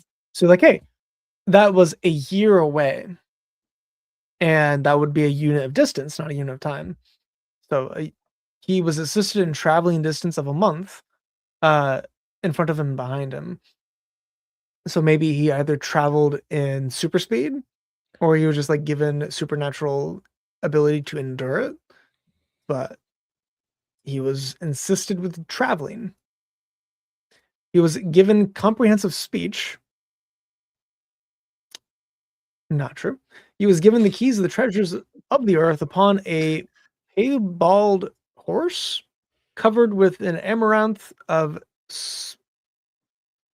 what in the world is that sentence? Like, a fine silk. All right. Oh, yeah. Pretty. What is piebald? A piebald. It's like a spotted. Yeah. Piebald horse. A spotted horse covered with a beautiful dress or like garments. Oh, Sure. that's a flower. Piebald is usually white and brown, if I'm not mistaken. No idea, man. No idea. Allah spoke to him in all the various form of revelation. Okay, so I'm assuming dreams, spoken, written. I don't know how it would have been written, but yeah. Israfil is a super interesting one. Descended to him, and he never descended to any other prophet prior to him. Now, if you notice, why is that not Gabriel? Yeah, who is Israfil? I don't know who that is. That comes from a rabbinic source of Seraphil. It's the Like same interesting. Semitic root. It's the same trilateral root. It's the SRFL. It is the same root. So this is the in the time of Muhammad, by that point in time, Seraphel or Seraphel, it was a archangel or a very high-ranking angel that was associated with witchcraft and divination. And there's even like witchcraft books dedicated to him, and he has this whole background. If you want to look into him, is this. So, Seraphel, high-ranking angel closest to God, known as the Prince of the High Angelic Order. He is apocryphal, but he is apocryphal only around the time of Muhammad.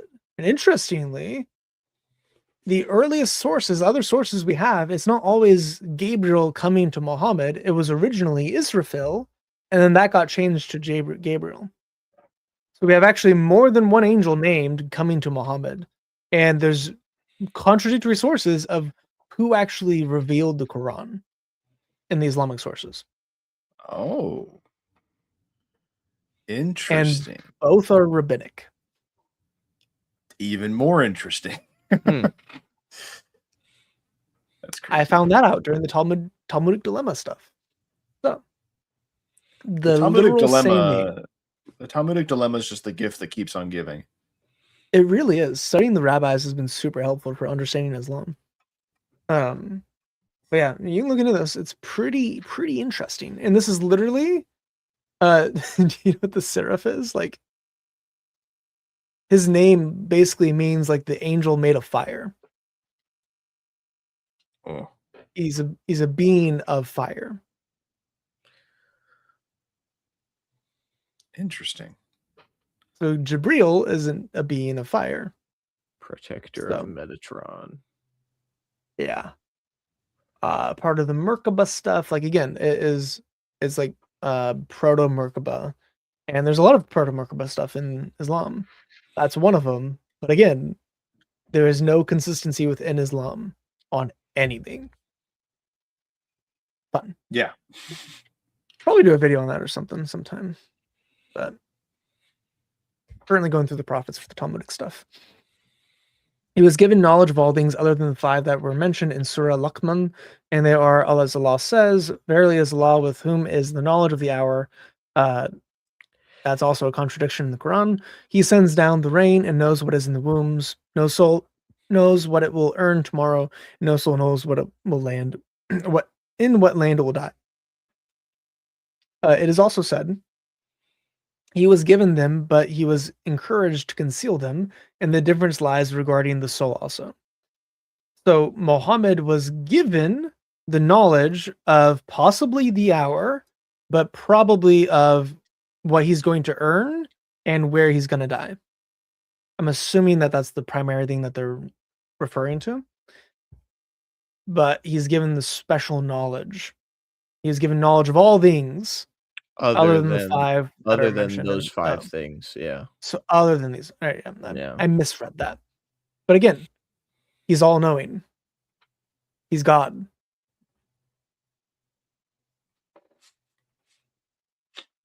So yeah, that the matter regarding the Dajjal has been made clear to him, such as is not made clear to anyone else. The funny part is the Dajjal wasn't even mentioned while Muhammad was alive. It came out like hundreds of years later. So he has been promised absolution while he was walking, living in sound. This also shows that the Jalal can't tell what's original to Islam and what was accreted into the system over generations, because the Dajjal was not mentioned at all. Same with the rabbinic Antichrist, because the rabbinic Antichrist and the Dajjal are identical. Aramaeus, I think, is the rabbinic version. Aramaeus or Armalus, this dude. He's a one-eyed Antichrist who's coming and like ruling. It's like he sounds so similar to it, but it doesn't predate Islam. It actually looks like this and Dajjal was developed at the same time. So Dajjal and Armalus was developing in like the 800s or so. And then it was fully settled by the 900s. We have one really early rabbinic testimony in the 600s, but it's like mid 600s. So again, it's pretty hard to say that it was before Islam, that they copied it from the Jews. It was likely that there was syncretism between the Jews and the Muslims at that time. But again, he knows about something that wasn't invented yet. Because he knows all things. Yeah. He has been promised absolution while he was walking, living in sound. I was gonna say, but he's not God.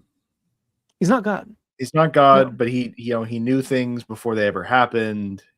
He's very close with Allah. He's been, closer than any angel. Yeah. Special gift. And if you tribute to Muhammad, that has been made high. So giving him tribute, maybe veneration. Allah is not mentioned in the Adon, the Ketubah. So again, in the call to prayer, Allah is not mentioned, but Muhammad is.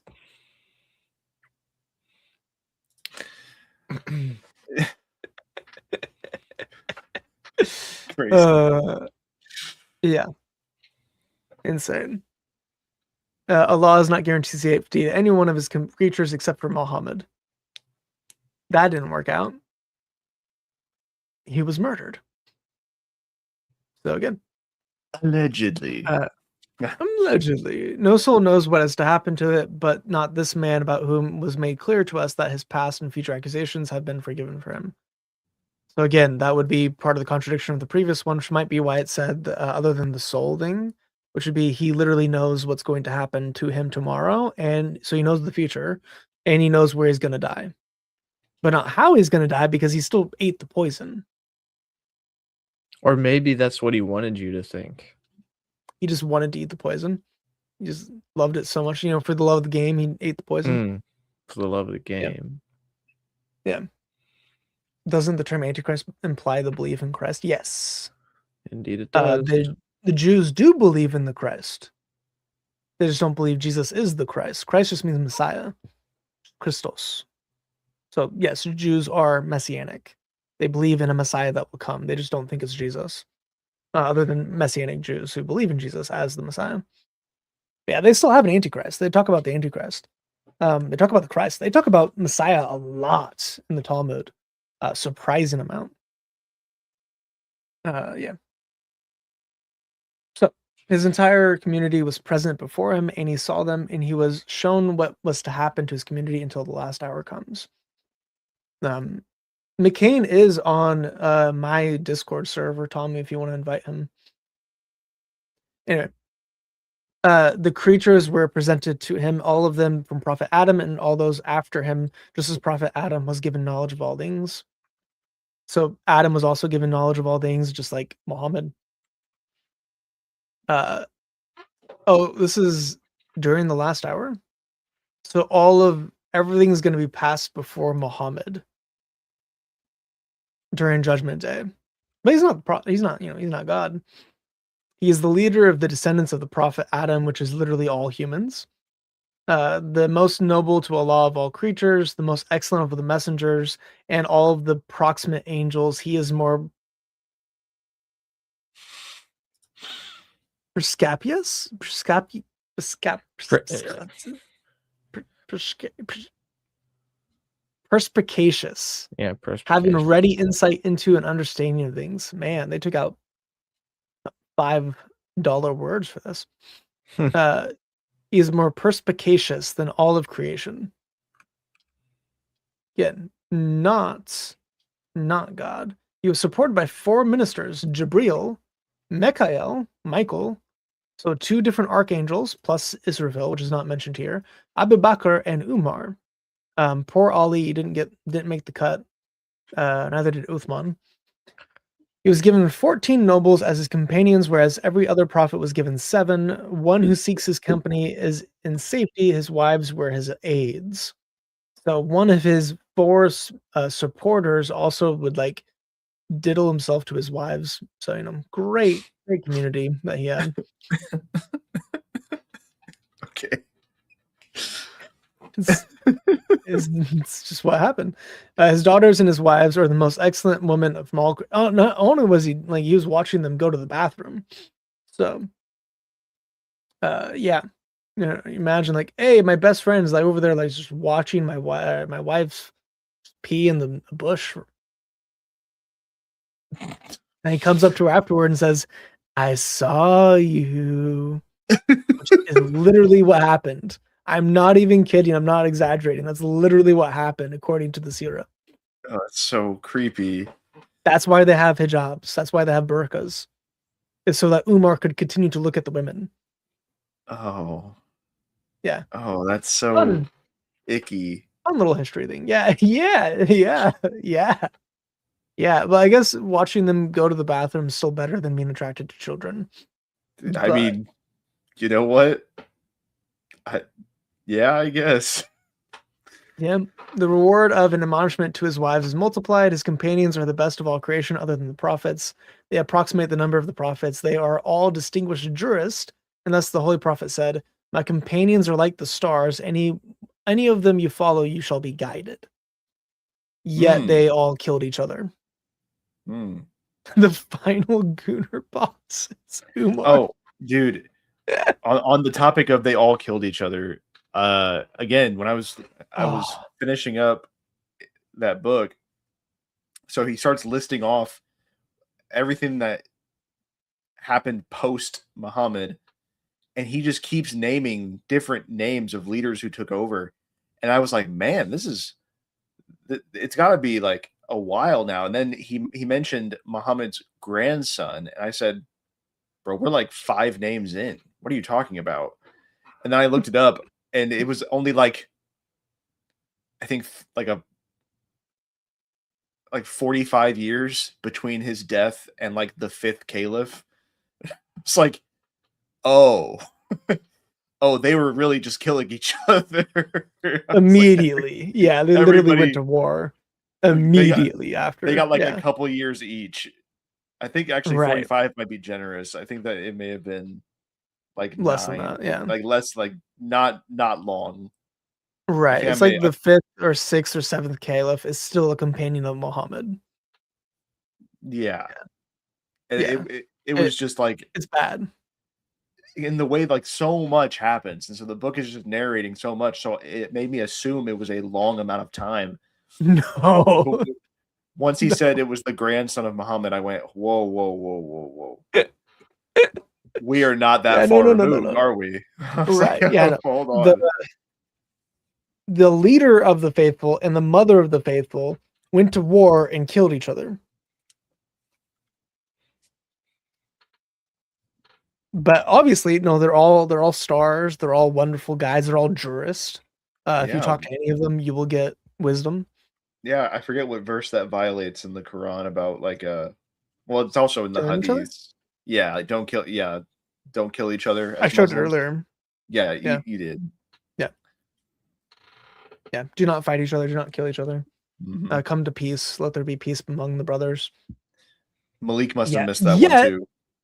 The first generation, which is supposed to be the best, supposed to basically be sinless, all go to war and kill each other in assassinations. And there's the rebellion wars that happen immediately that have to be quelled by the first 2 caliphs, and they're killed during the process. So, yeah, Islam's always been peaceful. His city is, by consensus, the most excellent of cities other than Mecca, according to one of the 2 sayings, but this is the preferred opinion. I'm assuming his city would then be Medina. Not sure what that means by that. Tafsir writers said the snakes of the city of the Prophet are not to be killed without being warned.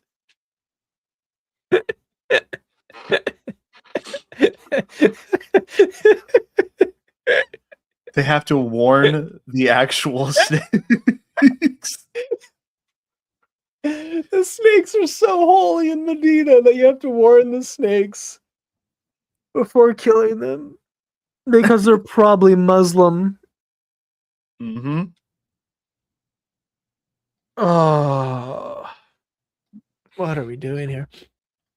The hadith related about snakes being warned is specific to Medina. So if you're in Medina, even the animals are going to be Muslims. So you can't just kill them willy-nilly because you can't kill Muslims. Mecca was made lawful to him for any portion of a day. The area was consecrated as a haram between the two lava fields of Medina. Its earth is peace-giving. Its dust cures leprosy.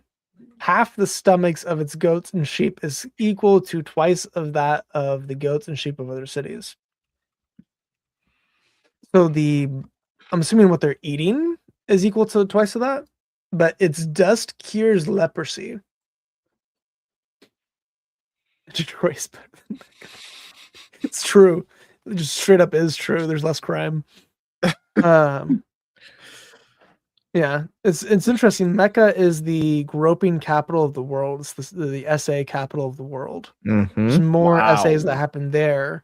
Do you know why, any Andrew? other place on the planet? Not just because they're Muslims. Well, yes, because they're Muslims. I mean, but not just that. Like, there's a specific reason the culture why itself, they justify it. Yeah. Is it? I feel like what I'm going to say is going to sound dumb, so I don't even want to say it. I don't want to be dumb. So go ahead. You tell me. Because they're going on Hajj anyway, and it's permissible. Okay, that actually was in line with what I was thinking. So, but yeah, that's so. There's a couple reasons given. One, you can't ruin the experience of Hajj. So if you like speak out, because they literally grope them while they're circling the Kaaba. That's what I was going to say. Okay, that's what I was going to ask. I was going to ask, is it literally in the process of circling the Kaaba? And I thought that was a stupid thing to say. As soon as you land in the city, if you're in a taxi, you're going to get groped in the taxi. If you're walking down an alley, you're going to be not just groped, but you're going to be like full on graped. If you're in a hotel, you might get it there. Like, it is the whole city is just that, because at any point in time, if you do something that's worthy of death in Islam, if you go to the Kaaba, it removes your sin.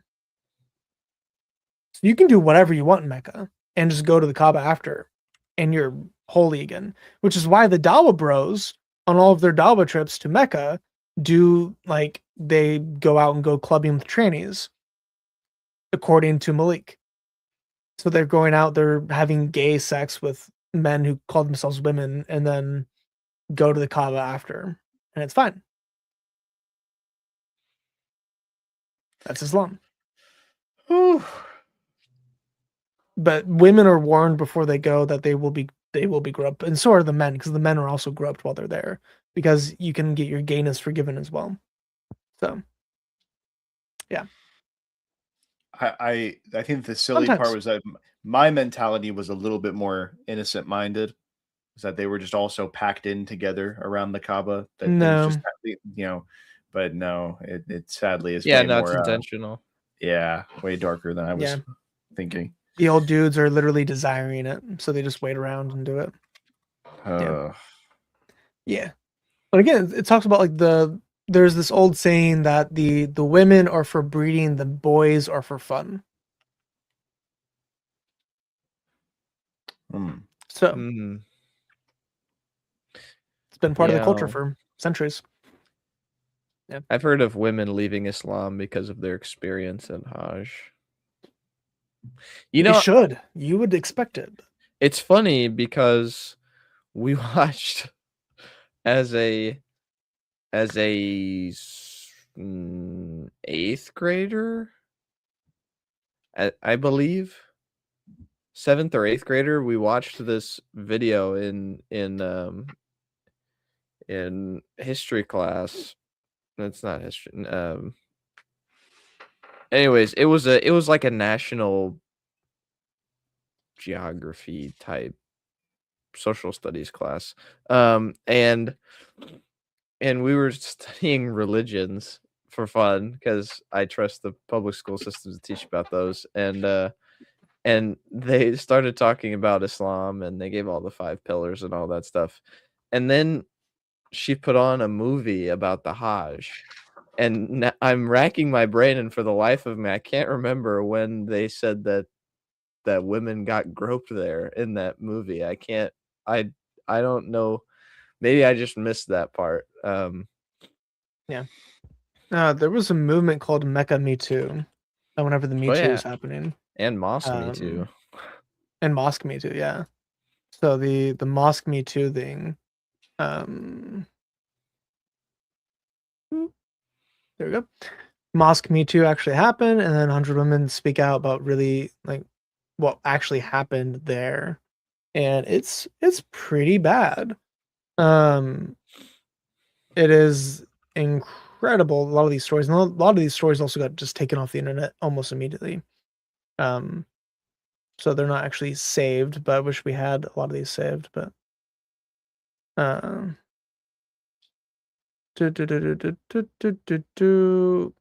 yeah. So there's lots of these. I find it hard to think about Umrah right now. Something that should have been one of the best memories of my life, should have brought me closer to God, just ruined me. Huh. Yeah. Wow. Again, it's not found because the original post was erased, because this is back whenever X was not a free platform and you would just have the stuff suppressed. I read about Mosque Me Too. It brought me into horrible memories during Hajj 2010. People think Mecca is the holiest place for Muslims, so nobody would not do something bad. Totally wrong.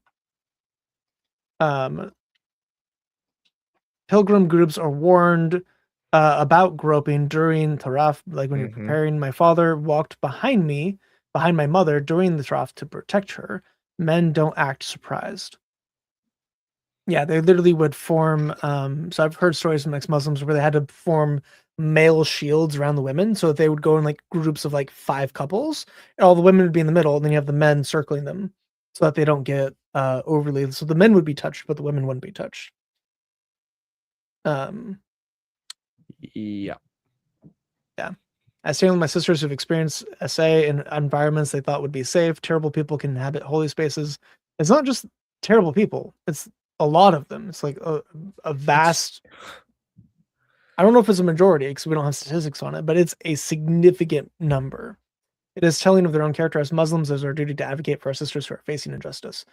Again, it's just like, it's crazy to me that women understand that it's evil, yet they don't leave. They don't see the underlying problem, that it is just like, it's Islam and what they do to you mentally, spiritually, physically.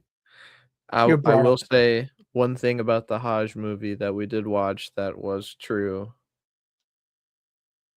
Disgusting Hajj was and is. It's just a terrible disease breeding ground for unwashed Middle Eastern people.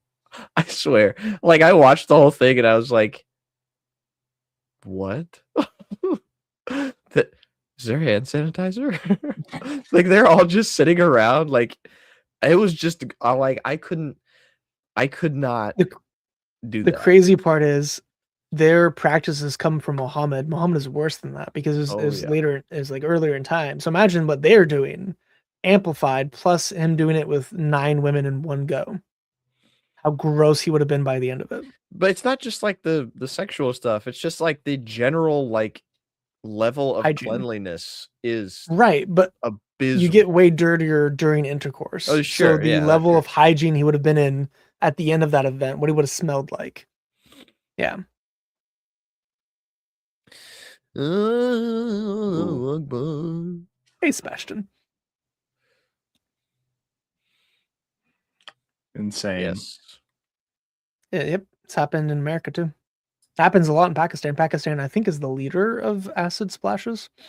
They not only splash the faces, which is the go-to, but they also splash genitals. And it's not just like, it's literal like sulfuric acid, like it melts your flesh type stuff. So yeah, Islam. Anyway, on a brighter note, the Dajjal can't enter into Medina, nor can plagues.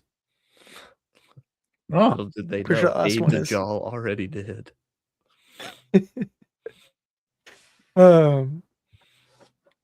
Did was they say transferred. plagues can't enter Medina?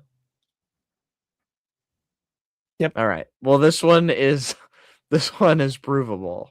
Okay. It is. You're right. We could literally bring some of the All right. bubonic plague to Did gate. Ebola make it all the way up there this time around? Let's see. COVID was there, and COVID is classified as a plague. Let's see. COVID in Medina. Oh, Yaqeen Institute made a thing on it. Is COVID-19 a plague? So because COVID entered Medina, they have to ask this article. Based on recent reports, the last major disease to cause a notable health alert and require specific intervention in Medina, Saudi Arabia, is invasive meningococcal disease. March 2025. Oh, okay, never mind. There's also MERS, So which is understandable. we know many people tested positive for COVID-19 in Medina, so therefore they have to ask, what is a plague? Oh, so they're trying to justify it. Yeah, they're trying to justify that COVID's not actually a plague because it entered Medina. Yeah, so what's the definition of a plague? Even though I'm pretty sure, like, is COVID-19 a contagious bacterial disease characterized by fever and delirium, typically with the formation of No, that's the bubonic plague. Google. I'm talking about a plague. A disastrous evil or affliction. Yeah, but that's not really what it was implying. Disease. Let's go to dictionary.com. Is the coronavirus a plague? What does plague mean? So just like in terms to infectious disease, I mean, plague has been used for centuries. Like there's always been plagues. I don't know, man. Is like pestilence, pandemic? Well, there's a certain strain of diseases that I guess are known as plagues. Right. Between 1,000 and 2,000 cases of the plague are still reported to the WHO every year. Wasn't the plague just like if you have boils on your body whenever you're dying? Well, that's like the bubonic plague. That was a legit. That was different. There's other plagues that also do that. Yes. Yeah. That are infectious. Hold on.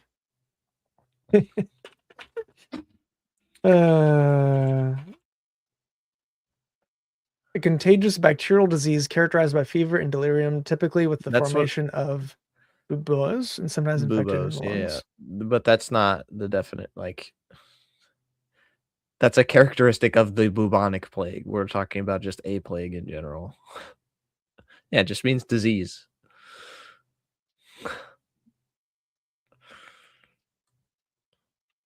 Because there's a disastrous evil or affliction, destructively numerous influx of multiplication of noxious animal, like a plague of locusts. Yeah, an epidemic disease caused by a high rate of mortality. That would be COVID. A cause of irritation, a sudden unwelcome outbreak. A virulent contagious febrile disease that is caused by bacterium that occurs in bubonic, pneumonic, and septicemic forms. So I guess you have to like only take this definition for COVID to not really apply. But yeah, like the Yaqeen Institute is their like scholarly institute where they answer the objections to skeptics and everything else. The fact that they had to rate an article on is COVID-19 actually a plague to cope and justify that this belief that plagues can't enter Medina is hilarious to me, because I've read so many things from the Yaqeen Institute, because anytime you bring up anything with Muslims, they're going to go back to a Yaqeen Institute article. So I have so I looked up, have plagues ever entered Medina? And it's like I just keep getting these whitewashed answers because nobody cares. So no Western source is going to comment on that. So it's all, but like all these places are like, yeah, man, Black Death. No, it never entered Medina. It went to Mecca though. It's like, wait, what? Right. Off while the plague ravaged nearby regions, Medina remained completely unaffected. Of course. Alhamdulillah. Yes, obviously. This is Although some reports proof. mention potential undocumented or earlier smaller outbreaks. Yeah, sounds like cope to me, but you know, it is cope. All of this is cope. So, but the way that this describes it was just sickness in general. Fever was transferred from it to Al Jaffa the very first time it approached Medina. So maybe when you're approaching Medina, your fever is gone. Breaks? Therefore, after when Jibril brought the fever and the plague, the prophet halted the fever at Medina and he dispatched the plague to Ash-Sham, to the Jews. Yeah, the Jews. Yeah. Therefore, and with all the will of the prophet, when the fever returned to Medina, it could not affect any of its residents until it came and stopped at his door. It sought permission as to where he would send it, and so dispatched it towards the Ansar. Aren't those his helpers? Yep. The Medinans. But they're like the supporters of Muhammad. So he's literally sicking a sickness onto his helpers. How messed up is Muhammad? Who are even in from Medina. Just this? Right. These are the people who are literally helping him survive after he got kicked out of Mecca for being a terrible person. Although in the Islamic view, he got kicked out because he was teaching monotheism and the polytheists couldn't handle it. Right. Okay, if you want to go to the Islamic perspective, this would show that Muhammad deliberately sicked fever onto his own helpers instead of sending it to the Levant or like some other place or like, I don't know, the like Gog and Magog. Like he sends it to the people who are helping him.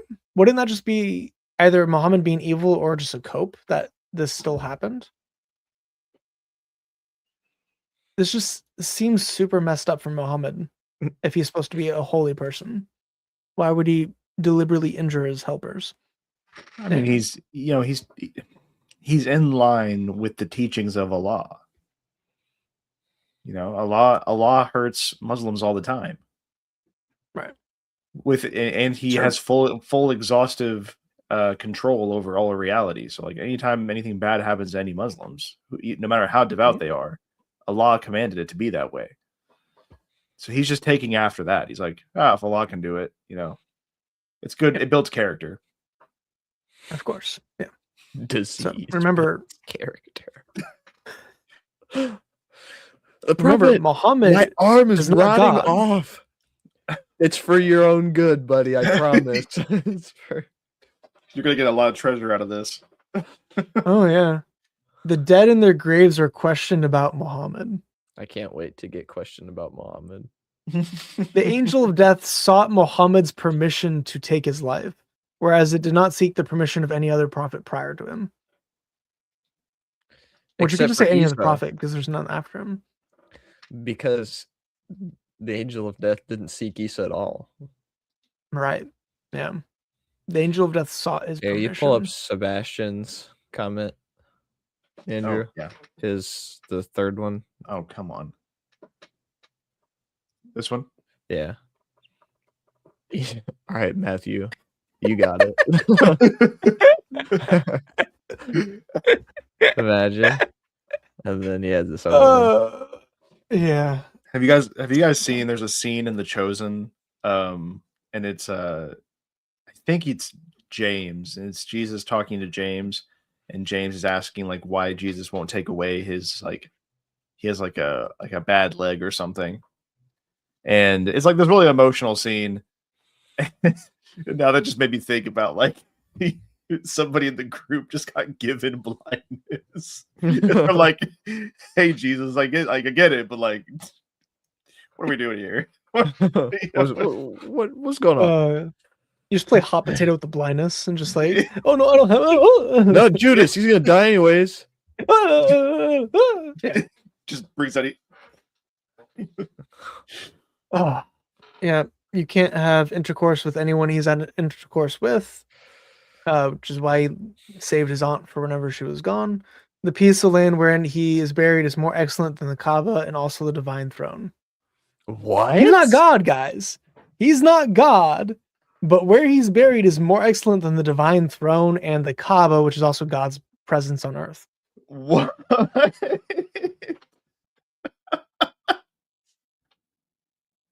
So why don't they walk circles around Muhammad's burial place? Because I mean, they do go there to worship, yeah.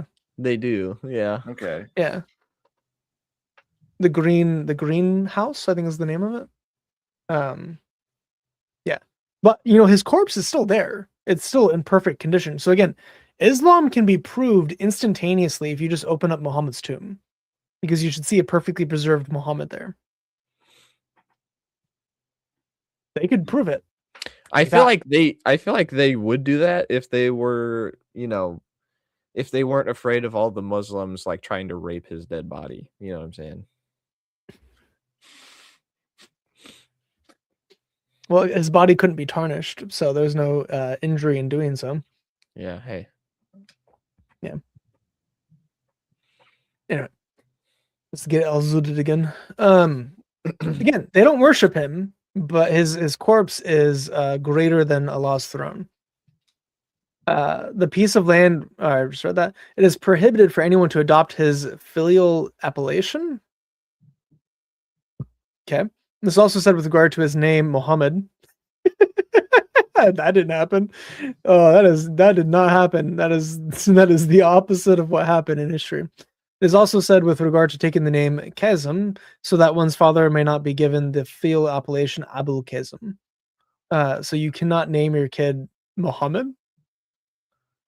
It is prohibited for anyone to adopt his filial appellation. This is also kunya. So the kunya is like the title, right? Like yeah, like Abu Bakr is the title. Like Diyah al-Kalbi is also a title. It's not actually their name, right? So like Abu Bakr's name is some long convoluted name.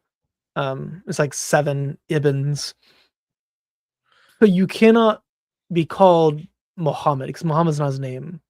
Ahmed's his name. Right. But I mean, I definitely know people named Ahmed, though. I definitely know people named Muhammad, Ahmed, Mahmoud, like any version of his name that you can make. There's someone called that. So you're Islamically not allowed to call someone Muhammad? Yep. Sounds good. According to Jalal, it is permitted for Allah to swear by him, but not for anyone else. Allah can swear by Muhammad. Whoa. So when he was cutting that covenant with Abraham, when he could swear by no greater, he swore by Muhammad. Yep. I mean, that's not right. Yeah, Muhammad is the most used name in the world, and that is indeed a big oopsie. But like to swear by him. Oh, again, he's not God. He's definitely not God. His private parts have never been seen, and had anyone seen them, his eyes would have been expunged. What? Nobody, not even his 9 wives, ever. Well, you can't do oral sex again. So that's not. But you don't have to do that in order to like take a look. I mean, Andrew's got set. Oh no, he's bending over. Yeah, no, his private parts have never been seen. So again, he's too beautiful. He does not commit a mistake except the demonic verses. Or marrying a literal child. Like, we're not going to wanting to marry an infant. Yeah. Some like... have said, nor forgetfulness. He is not forgetful. Man, do I have some hadith for you? Yeah, I was going to say.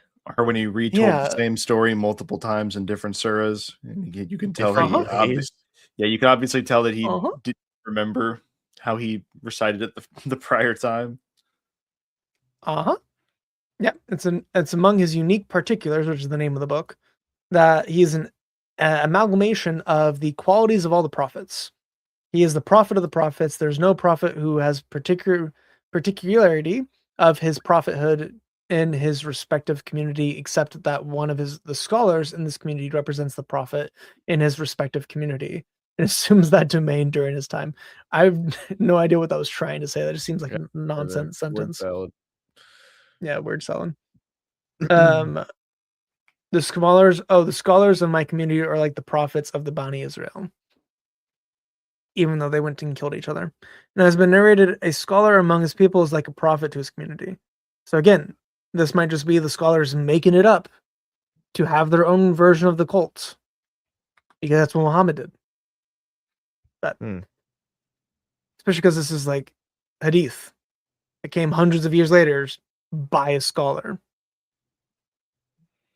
Anyway, among his specific traits is that also there's no prophets after him, but there's prophets after him. So funny about that. Among his specific traits is that Allah has named him Abdullah, and he has not applied this title to anyone but him, but rather in reference to others, he said, verily, he was a grateful servant. So he's the son of Allah. Right. Or there has never been Ab is anyone father. else. Wait. He's the son of God? He can't No, be. no. That's Yeah, I was going to sure. say Abd, not Yeah. Ibn is son. Yeah. No, Ibn is son, Abdullah Abd is servant.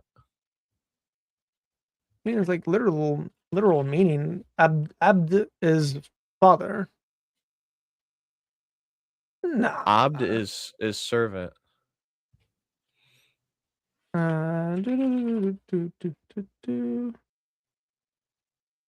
Is it just AB that's father? The D makes it into servant. That's silly. Yeah. The servant of Allah. Okay, I was gonna say, yeah, because that's wrong. it's not Ibn Allah. I thought it was father to Allah, but no, it's servant of Allah. Okay. Abd versus Ab. Anyway. Because Ab is father in Hebrew. It's just the same word. Abba is Aramaic. I do. All right, guys. I do have to ask. It's already 11 o'clock. So, how much more of this? How many do we want to do a second live covering this, or how much do we have left? We're not close to the bottom. We're at 32. Okay, so we're about a third of the way through. Yeah. We're a third of the way through. All right, so we can do a couple more. Yeah, we can do part 2 next week. Cool. Saves me effort. Yeah. Real. That was this felt a lot like when me and Chase read Surah 2, and we just read it, and I just pointed out the things that I had been reading and the things that I like immediately were wrong or like not in compliance with the scriptures that it claims it came before. And so this is good. It's good. I think this is that's what Usama says. Get all of the best thing you could do is give your friends a Quran and have them read it so they know. And stuff like that. Perfect. Sebastian to the no one's ever seen his genitals thing is, so I guess he must have had a really tiny one. I saw it. I chose not to put it up, but that's great. Oh, all right, guys. Well, hey, thank you for sticking around with us late into the evening. And get with us next week. We will be doing the same 8:30, and we will be back with more of a great Islamic scholar giving us just so much material. So anybody have anything they need to say? Check out Chris. Stay away from Islam. Defending a lion. Yeah. Both things are true. All right. Name is now Muhammad. Everybody my name's been Muhammad for a while. Since you showed the black dog, I changed my name to Muhammad. Then I said I'd kill that if I was in my community. And then you didn't catch the joke, so it's just been Muhammad the whole time. It just it was lost. I didn't. Yeah, if you rewatch the stream at that point, I said, yeah, I would kill that dog if it was here because I changed my name to Mohammed. I didn't even notice. That's crazy. I know neither of you did. It's great. Anyway. It's a great way to end it. Jesus is the truth. Yeah. Amen. Yes. Amen. All right. See you guys next week. Peace. Actually, technically, see a lot of these people tomorrow, but all right. Yeah. Right. We're going to do this tomorrow, too.